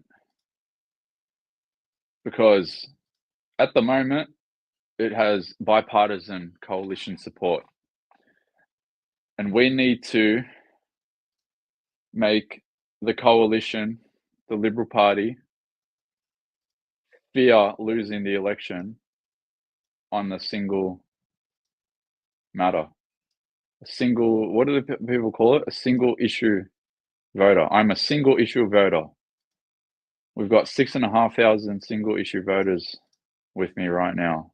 We have to try to stop this. Because this is not about this social media minimum age. This is about digital ID. Everyone knows it now.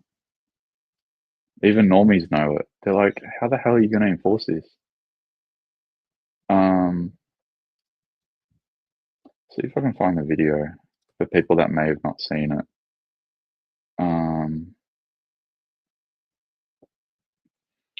There's a video that I posted several months ago from Katie Gallagher, where she talks about the digital ID and the problem that we currently have with the timeline is that we have 4 sitting days outside of today,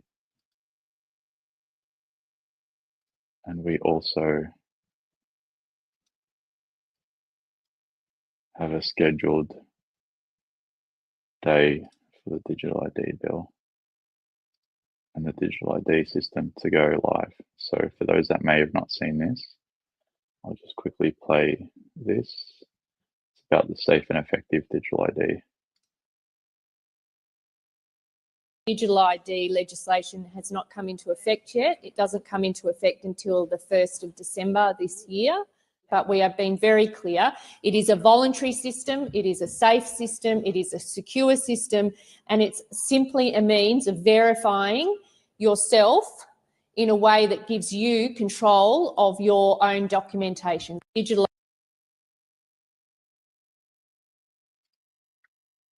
So the safe and effective digital ID bill is going to be live, according to Katie Gallagher, on the 1st of December which is 9 days from now.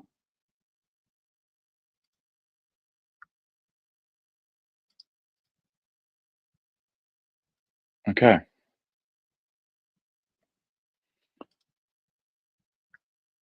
So final recap. Actually, what I'll do is I'll just see if there's any more news reports, because one thing that people might not know as well, I only just learned this a little while ago, but it kind of made obvious sense, is that Sky News and all the news networks actually have studios in Parliament in Canberra. So they literally can just vote on, you know, passing these tyrannical bills, and then they can sneak into the studio and then brag about it. All they got to do is just walk across the chamber. Of course, we've got to go through our party room process. But yeah, let's just have a quick look and see if they've spoken about it. Here we go. So this might just be a recap of it. Let's have a look. For prejudice at home. I have trust in our law enforcement agencies to deal with this. And as Fee mentioned, we will be hearing from New South Wales Police in around an hour from now. Let's go to Canberra now. Children under 16 will be blocked from using Snapchat, Facebook and TikTok under new legislation that's been introduced to Parliament this morning. And to enforce the rules, there will be tougher new privacy requirements for social media companies. Live to our reporter Cameron Redden, he's in Canberra for us. Cam, so when it comes to the proposed age limit, what platforms are in and what are out? Do we know that yet? Yeah, we do now, Laura. We've just had the tabling of this legislation in Parliament. The government expects the coalition to back this, and we've had a much more explicit rule-in, rule-out game, if you like, about which apps and which platforms will now be subject to age restrictions and which ones will be carved out and not subject to these new laws. So in terms of what's in, what's out, let's start with what's in. These apps will be age restricted. The likes of TikTok, Facebook, Snapchat, Instagram and X. There was some conversation about whether Snapchat would be included. There are instant messaging components of that. So after much deliberation, it will be included. In terms of what's carved out, now this is interesting. YouTube was one that sort of fell in this unclear space because it's not about direct messaging, but has a lot of content on there that some might find questionable. YouTube as a whole, not just YouTube Kids, will be accessible without age restrictions. The same will apply for WhatsApp, for Facebook Messenger Kids. That's not Facebook Messenger as a whole, it's just the Kids one, so it's a separate application. Google Classroom will be exempt, as will the Kids Helpline applications, which have some instant messaging forum kind of elements to them. So those are the elements that will not be subject to age restrictions. When it comes to the amount of identification that someone will have to provide once they turn 16 or when they are over 16 in order to access social media and sign up and create an account with these platforms, the Communications Minister, Michelle Rowland, is raising the bar for social media platforms. She concedes that when age verification technology is implemented, there may be a need to offer up some quite sensitive personal information, whether it might be a driver's license or something of that kind. But she is raising the bar. Bro, what? Are in this legislation when it comes to M and X. There was some conversation about whether Snapchat would be included. There are instant messaging components of that. So after much deliberation, it will be included. In terms of what's carved out, now this is interesting. YouTube was one that sort of fell in this unclear space because it's not about direct messaging, but has a lot of content on there that some might find questionable. YouTube as a whole, not just YouTube Kids, will be accessible without age restrictions. The same will apply for WhatsApp, for Facebook Messenger Kids. That's not Facebook Messenger as a whole, it's just the Kids one, so it's a separate application. Google Classroom will be exempt, as will the Kids Helpline applications, which have some instant messaging forum kind of elements to them. So those are the elements that will not be subject to age restrictions. When it comes to the amount of identification that someone will have to provide once they turn 16 or when they are over 16 in order to access social media and sign up and create an account with these platforms, the Communications Minister, Michelle Rowland, is raising the bar for social media platforms. She concedes that when age verification technology is implemented, She concedes that when age verification technology is implemented, there may be a need to offer up some quite sensitive personal information. There may be a need to offer up some quite sensitive information. Whether it might be a driver's license or something of that kind. Whether it be your driver's license or something of that nature. But she is raising the bar in this legislation when it comes to privacy. It won't just be a tick the box exercise when you fill out one of the forms and you create an account. She says that all social media platforms will require explicit consent, not hiding it in the fine print, and that all of that information provided must be destroyed as soon as that age verification process is complete. Bullshit. It's all about digital ID. It's bullshit. You know it. I know it. Everyone freaking knows it.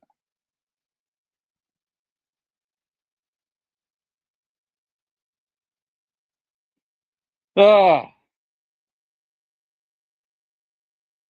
I hate this, man.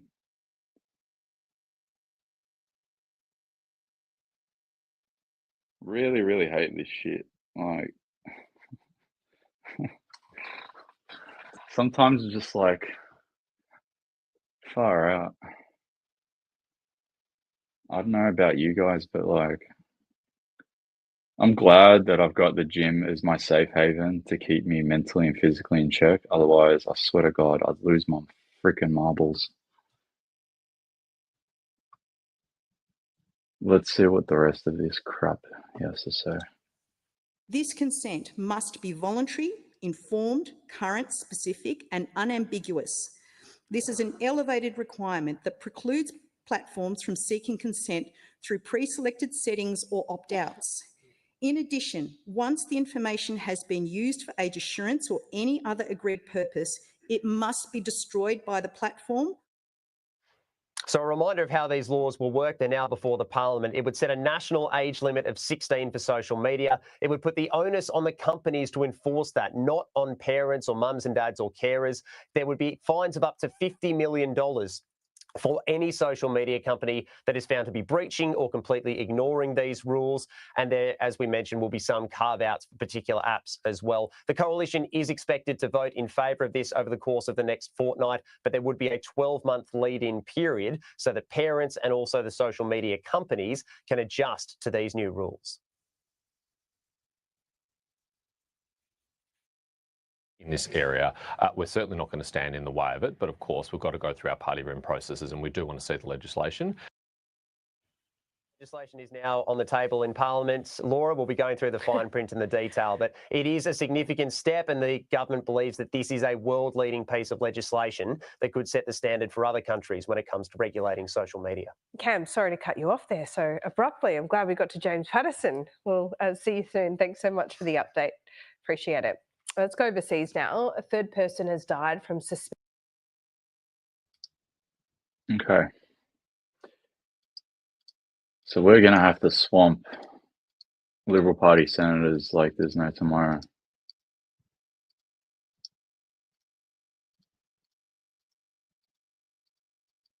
Yeah, nothing else. I'll just check the ABC because the ABC has been reporting on it as well.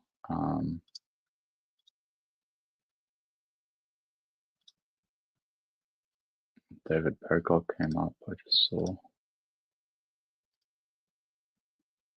Let's see if he has anything Limit to say about it. surcharging during strong about an apology. It says that they're working on a national plan, but we don't have it yet.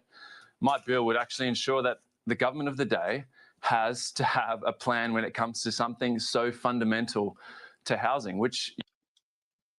No, this is about something else. I think it's just about housing, yeah, there's nothing else.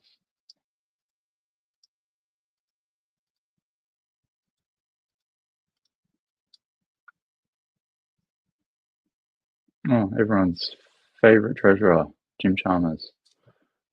Don't know what he's yapping on about, don't really care. He's live at the moment. Okay, I'm going to end it there, but final instructions for the 6,500 people that are here.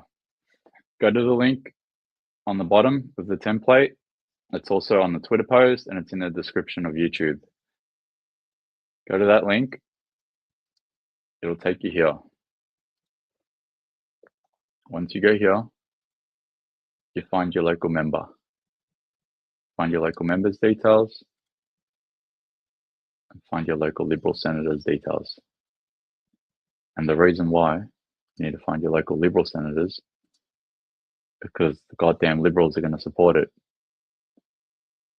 And we can't stop it in the House. Again, we cannot stop it in the House of Reps. It's effectively passed already.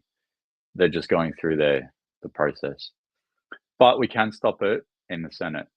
Now, the effort that it took for us to stop it in the Senate with the 6 crossbenchers is basically magnified ×4, because we have to deal with the members in the Senate, in the coalition, in the opposition party. So we spent the last month campaigning against 6 independents. Our fight is now +30. Now, it's not exactly 30 because some national members don't support it. I know maybe Matt Canavan doesn't support it. Jacinta Price might not support it. I'm not sure. There might be a few people in the Liberal Party that don't support it. But we basically have to hammer the Liberal Party and the Nationals and the Independents now. So it's a big, big, big campaign. It is a big, big campaign that we're going to have to try to put together a muster. And I know everyone's going to go into the weekend. It's Thursday now, and everyone's going to want to chill out. But we need to try to keep our endurance up for one more week. We have from this Thursday to next Thursday, and then it's over. So we're going to have to go as hard as possible between now and next Thursday. We've only got a week to go, and then everyone can relax. But until then, we've got to hammer the Liberal Party. Literally in the letter, I said, here, where is it? Please understand, if you support this bill, I will actively campaign against your re-election. I'm not even joking. You know how I post who's voted yes and no about each bill? Whoever voted yes on this, I'm going to make sure that they lose their seat.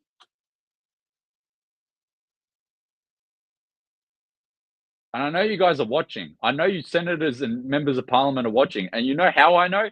You're in my DMs now. You're literally sending me messages saying, good work. I love what you do. They're sending me intel about what's going on.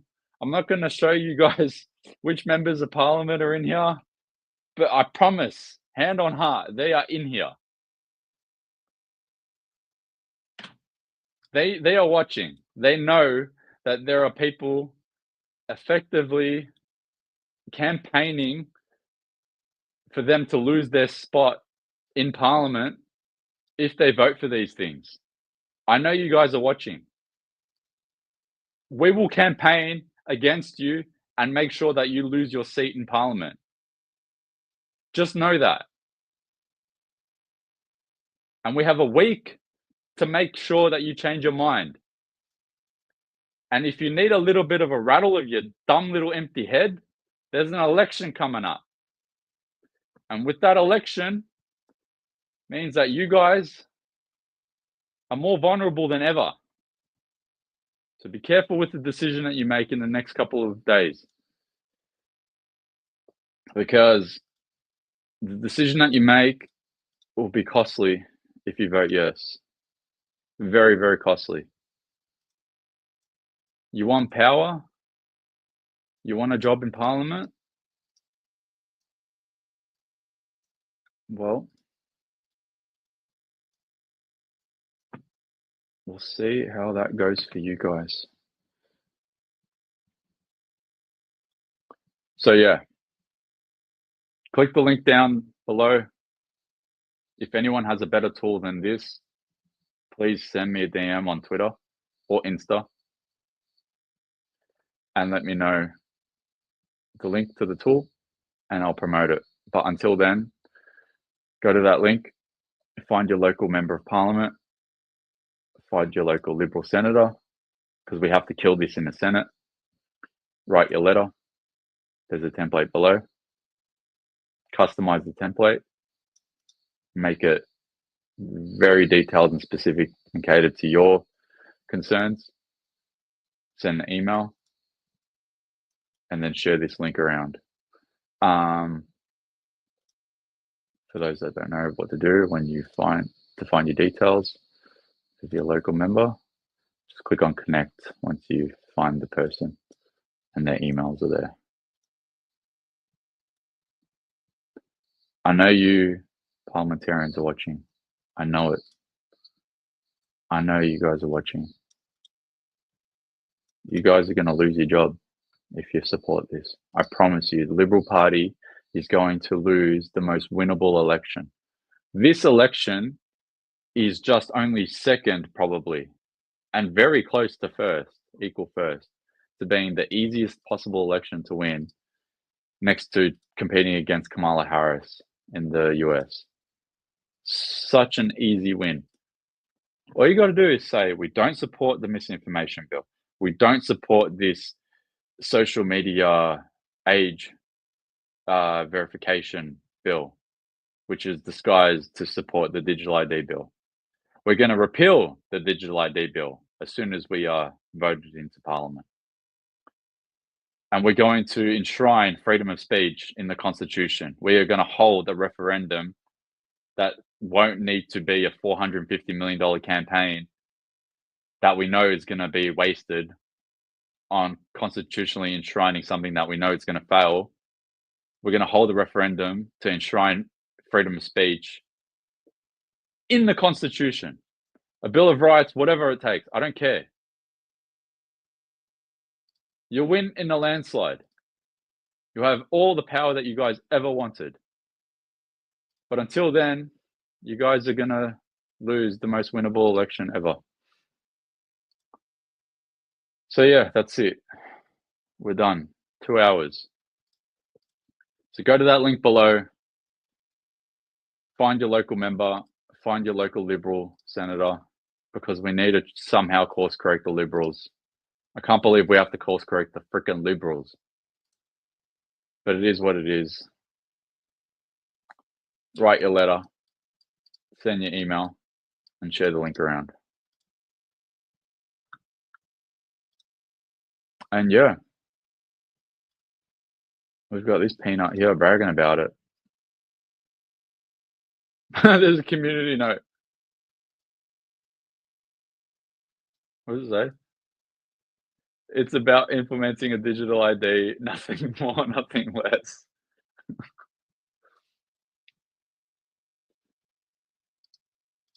What's the link that they shared it to?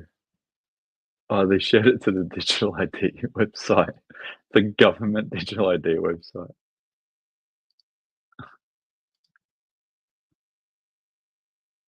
Oh, so funny.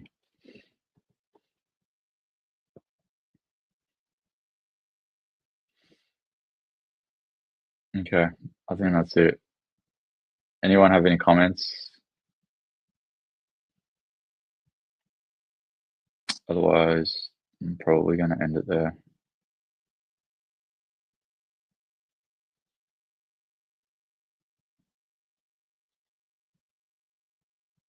And yeah, phone them up as well. But email, phone call, if you live close enough to their local office, go to the office. The whole goal of today, outside of seeing them pass this through the House of Representatives, was to start to course correct our focus and campaign efforts from the misinformation bill to this effective digital ID bill.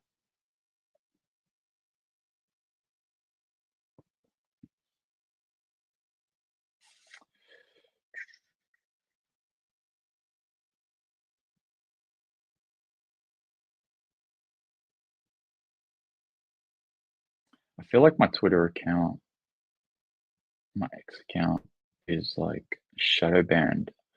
I usually get really good reach, at least at the moment, with posts, but things are just not ticking over. How many people are on Twitter? 6,600. Okay, everyone on Twitter, this is the final exercise, and then I'm going to end it here. go to my most recent post about the bill being passed through the House of Reps. I don't even care if the numbers go down to 0. Everyone, 6,600 of you on Twitter, please click out of the live stream, go to the page, find this post. It's breaking about Michelle Rowland passing the bill through the House of Representatives, and give it a retweet. It's only on 58 retweets. Let's get this to 1,000 retweets. We made Brian Marlow famous in about 10 minutes. He went from, I don't know, 1,000 followers to like 4,000 followers on Twitter, and the post got retweeted 2,000 times in about 5 minutes. We made one person famous, and we can't get this to get on this. It's on 60 retweets. Come on.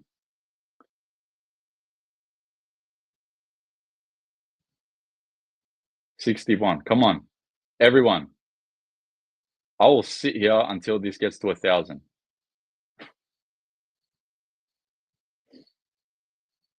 Maybe I'm just really badly shadow banned. They're like, screw this guy.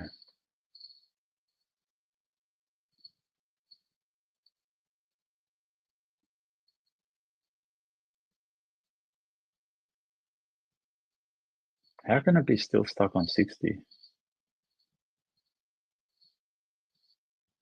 Don't share the stream, share the post behind it or above it.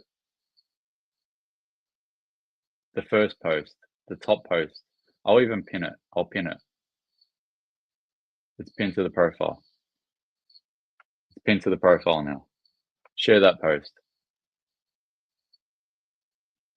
Everyone give that post a share. And if you don't give it a share, well then we're all signing up to a national digital ID. It's one or the other. Share the post or sign up for a digital ID. Come on, guys. There we go. Now the numbers are starting to roll up. Come on. 6,700 people on Twitter. Get off the live stream and go to the pinned post on the page. Come on.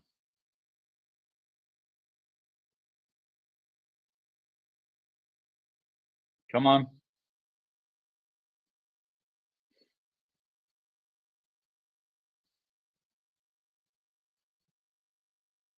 Would tagging big accounts help? It will help. But not only that, big accounts do follow my page. I don't know if you guys saw before, but Wide Awake Media has 600,000 followers. Actually retweeted the live stream. So again, thank you to Wide Awake Media. But yeah, tag, repost, retweet. Let's get this up. Come on. We've got 71 now. It's the pinned post on Twitter on the page. Jump out of the live stream, 6,730 people. Jump out of the live stream, go to the pinned post and give it a retweet. If you don't give it a retweet, you're signing up for digital ID. One or the other.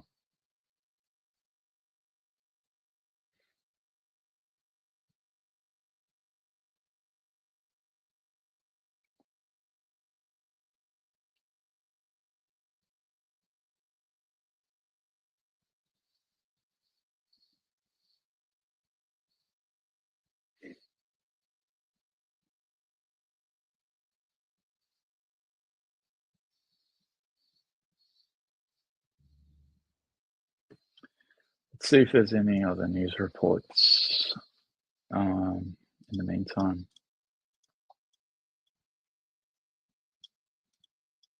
Jim Chalmers. Nothing yet.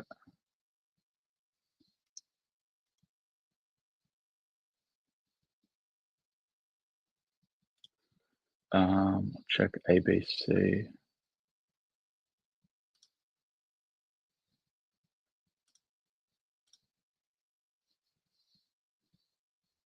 $75. Everyone go to the pinned post and retweet it. There's a live count now here. Come on. Let's get this number as big as possible. Because if we don't get this out there, everyone's signing up to digital ID. I can only do so much.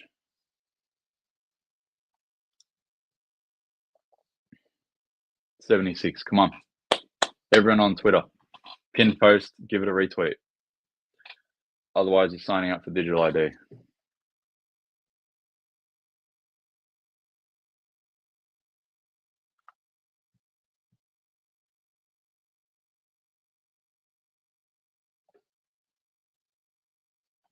Let me check the ABC.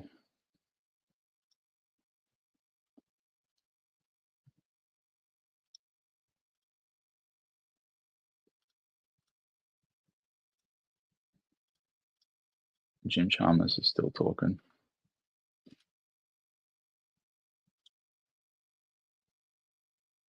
And let's see if the legislation has been uploaded yet, because it hasn't been uploaded from when I last checked.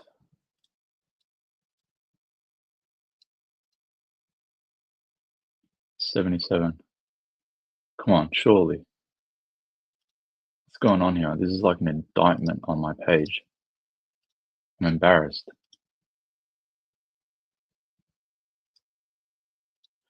House of Reps is now talking about a TAFE bill. Okay, so I don't have to worry about the House of Reps. Come on, guys. Pin post on Twitter. Everyone retweet this. It's passing through the House of Reps. Come on. Let's see if I can find the bill.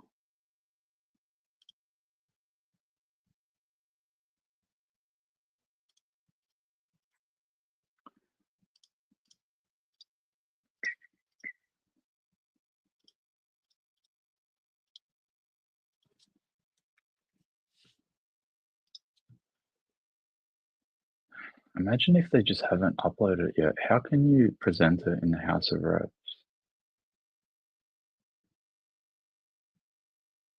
Okay, now it's uploaded. All right. I'll share the link in a minute. But yeah, we're all seeing this live together. So Online Safety Amendment, Social Media Minimum Age Bill 2024. For the House of Reps, it'll pass. Communications portfolio, today's date, move to second reading. Once it's done at second reading, then that's it, it's passed.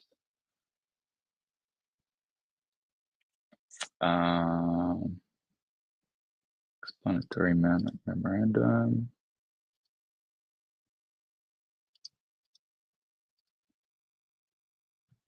Bill digest.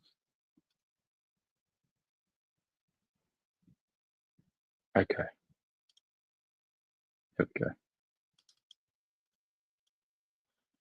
30 pages. It's actually not as bad as I thought it would be.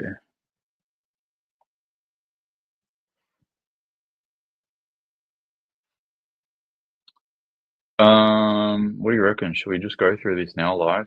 All 7,000 of us?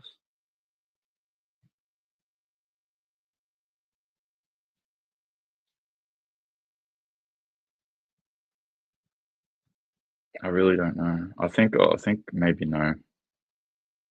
Maybe no. I'll read it. And I'll post the link. So much reading.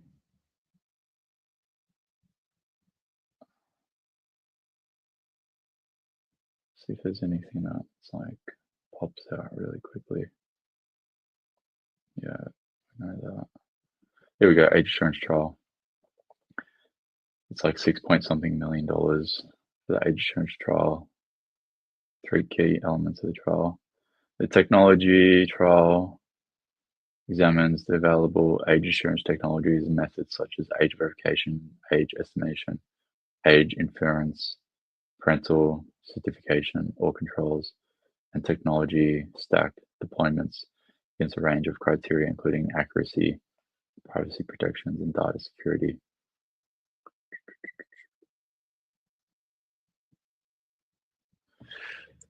Let's see if there's anything about identity. In addition, providing the individuals with control over when, how, and what purpose their personal information is handled by others is key to ensuring human dignity, safety, health, and well-being. They don't care about any of that. Interferences with privacy, such as through a data breach, can cause serious interferences with the right to health through financial loss, identity theft, fraud, emotional distress, reputational damage, physical harm, coercion, and discrimination.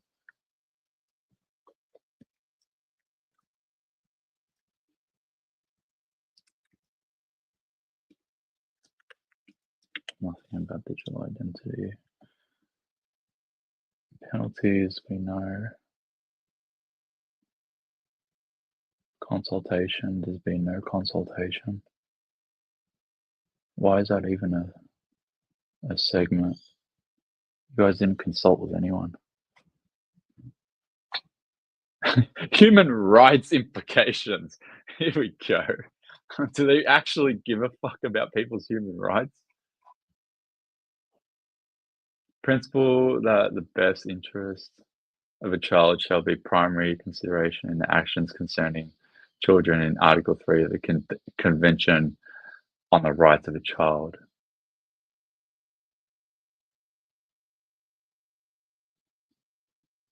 Rights of freedom of opinion and expression. They don't care about your freedom of opinion or expression.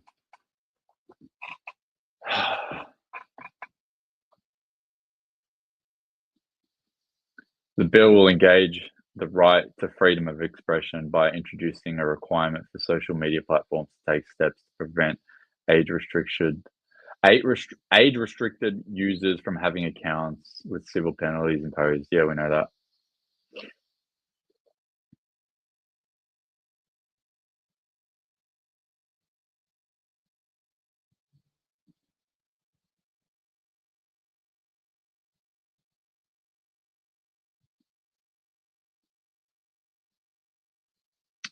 Notes on clauses. Any lawyers that follow me that can sort of help disseminate any of this? Any lawyers in the DMs? Send me a message, please, on Twitter. Anyone want to help?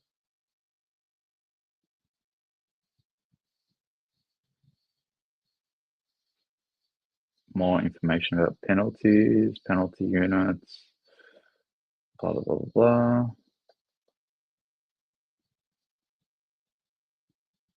That's about it. Let me see if there's second reading speeches, proposed amendments. There's no proposed amendments just yet. The reason why there's no proposed amendments is because they've just tabled it. But yeah, that's about it. That's it. That's it.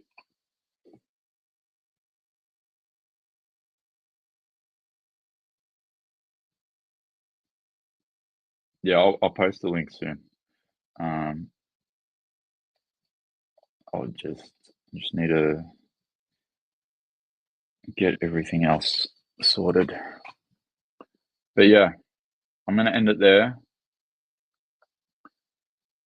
Everyone that's watching on Twitter, especially, because there's 7,000 of you, please go to the pinned post on my account, give it a retweet, because it's actually struggling to even get to 100, which is kind of strange. They're probably shadow banning something.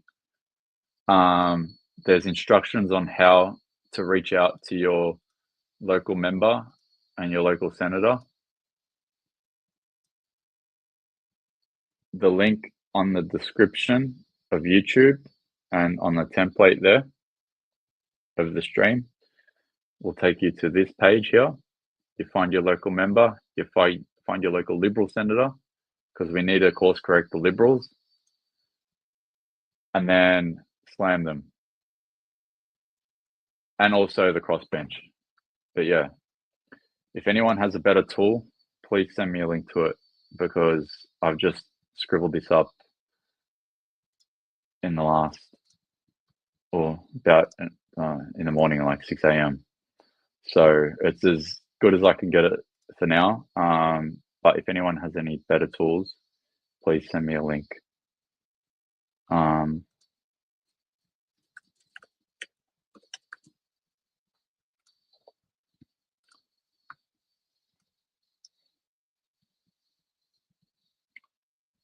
And yeah, I'm gonna fix this up so it's a bit more seamless because I really rushed it.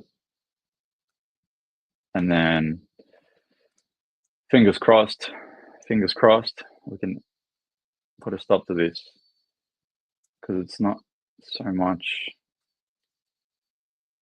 the Liberals. It's also the crossbench. Oh.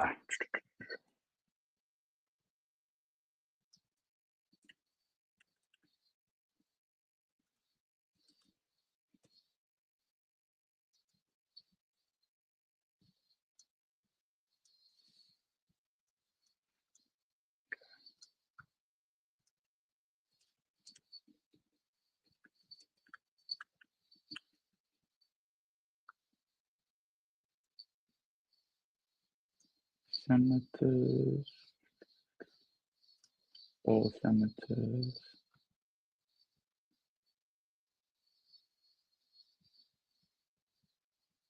independent, bang.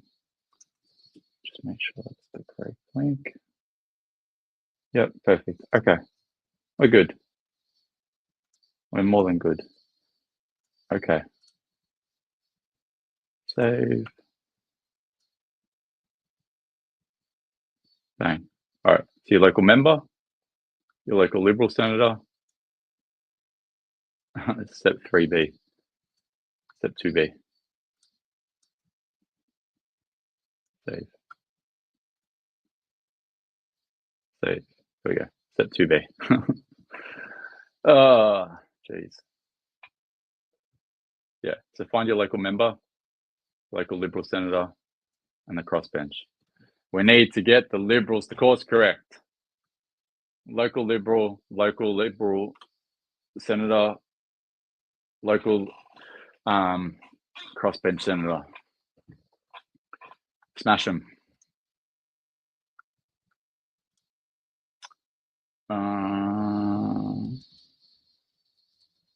Yeah, that's it. I think we're good. So if anyone has a better tool, please send me a DM. Let me know, and I'll give it a share. Everyone on Twitter, please retweet the pinned post on my page. And if anyone else says some outrageously crazy posts or any crazy comments in the news over the next week, you'll know where to find it.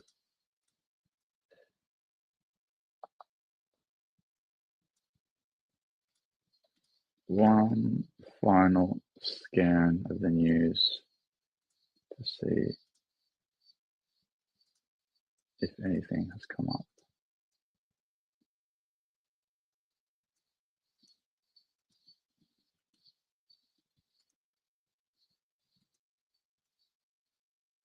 Then maybe thinking 1 a.m.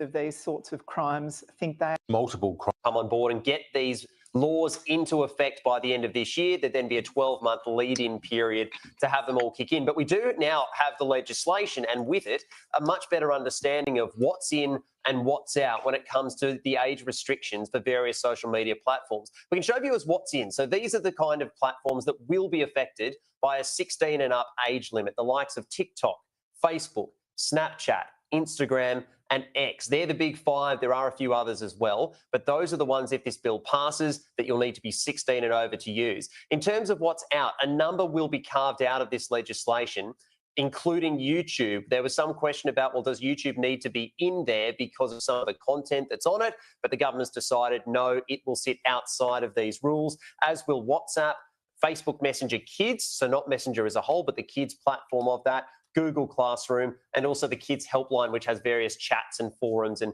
communications groups. That will be carved out as well. So that's more or less what is in and what is out of this legislation. When it comes to the privacy element of how much information people, once they turn 16, or users that are over 16 will need to provide, the Communications Minister, Michelle Rowland, makes clear that this bill raises the bar for the privacy threshold. It rules that if passed, any information, whether that be driver's licenses or other age verification information, anything that is collected by the social media platforms must be done so with explicit consent, so not buried in the terms and conditions or just ticking of a box, and must also be destroyed once that verification process has taken place.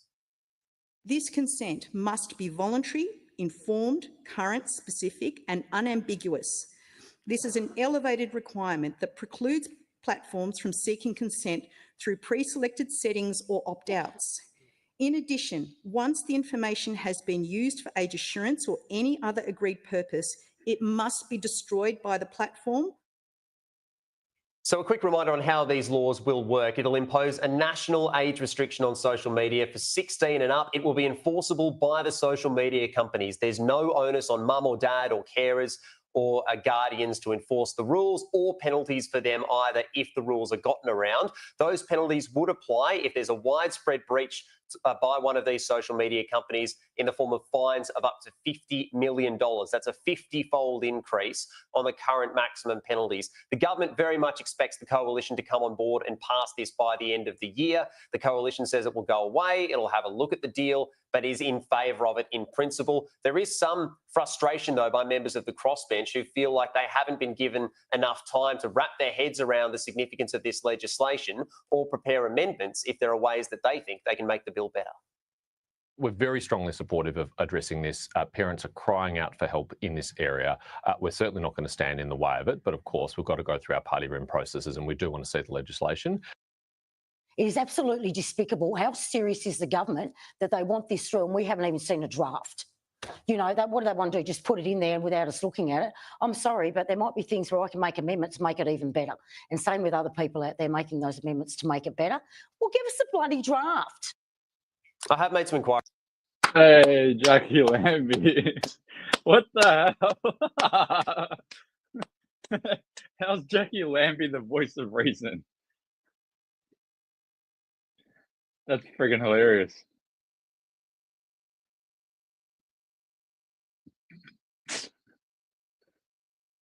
That's so funny. Is Kieran about why something like haven't been given. We do want to see the legislation. It is absolutely despicable. How serious is the government that they want this through and we haven't even seen a draft? You know, what do they want to do? Just put it in there without us looking at it? I'm sorry, but there might be things where I can make amendments to make it even better. And same with other people out there making those amendments to make it better. Well, give us a bloody draft.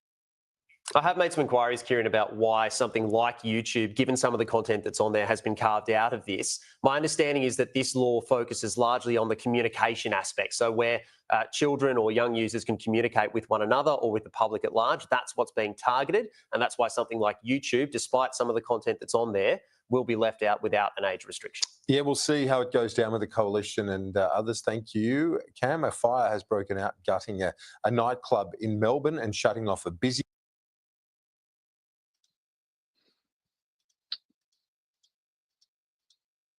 Probably nothing else, yeah. It's 11:15 already. Yeah, that's it. Okay. So, explanatory memorandum is up. The bill is up. It's before the House of Representatives. It will pass the House of Representatives. It will be interesting to see if we can stop it from passing the Senate. But it's interesting to see the crossbench. You know, we just had Jackie Lambie crack on about the fact that they haven't been consulted. So it'll be interesting to see if somehow they can force it to go to committee.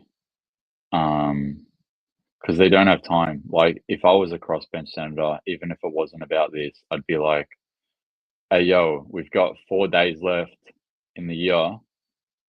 What's going on here? We don't even have a draft yet. Can we at least, you know, have some time to talk about it? It'll be interesting to see what happens. But yeah, this is in the hands of you guys now. I'm gonna go grab a coffee and have some breakfast. So I've been up since 6 a.m. and making sure that I can keep tabs on all this. I'll do my best to keep you guys informed. But at the end of the day, I can only do so much. So please go to the pinned post on Twitter, give it a retweet. It's been struggling to get to 100. Let's try to get this out there. On that post, there's a link that takes you to here with steps on how to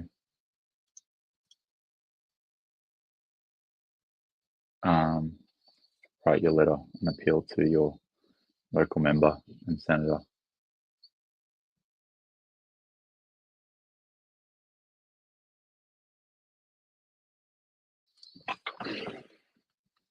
That's it. That's it. Hopefully we can stop this bill.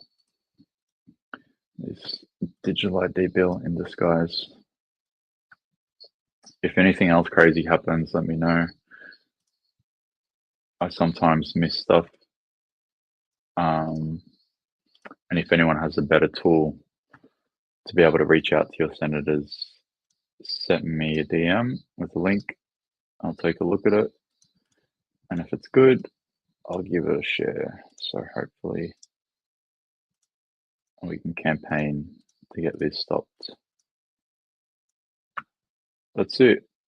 That's it.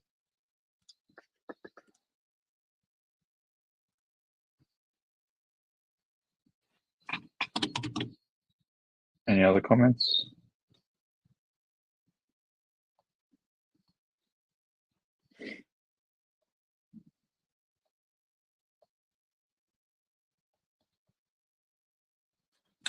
Twitter needs a better functioning comment section.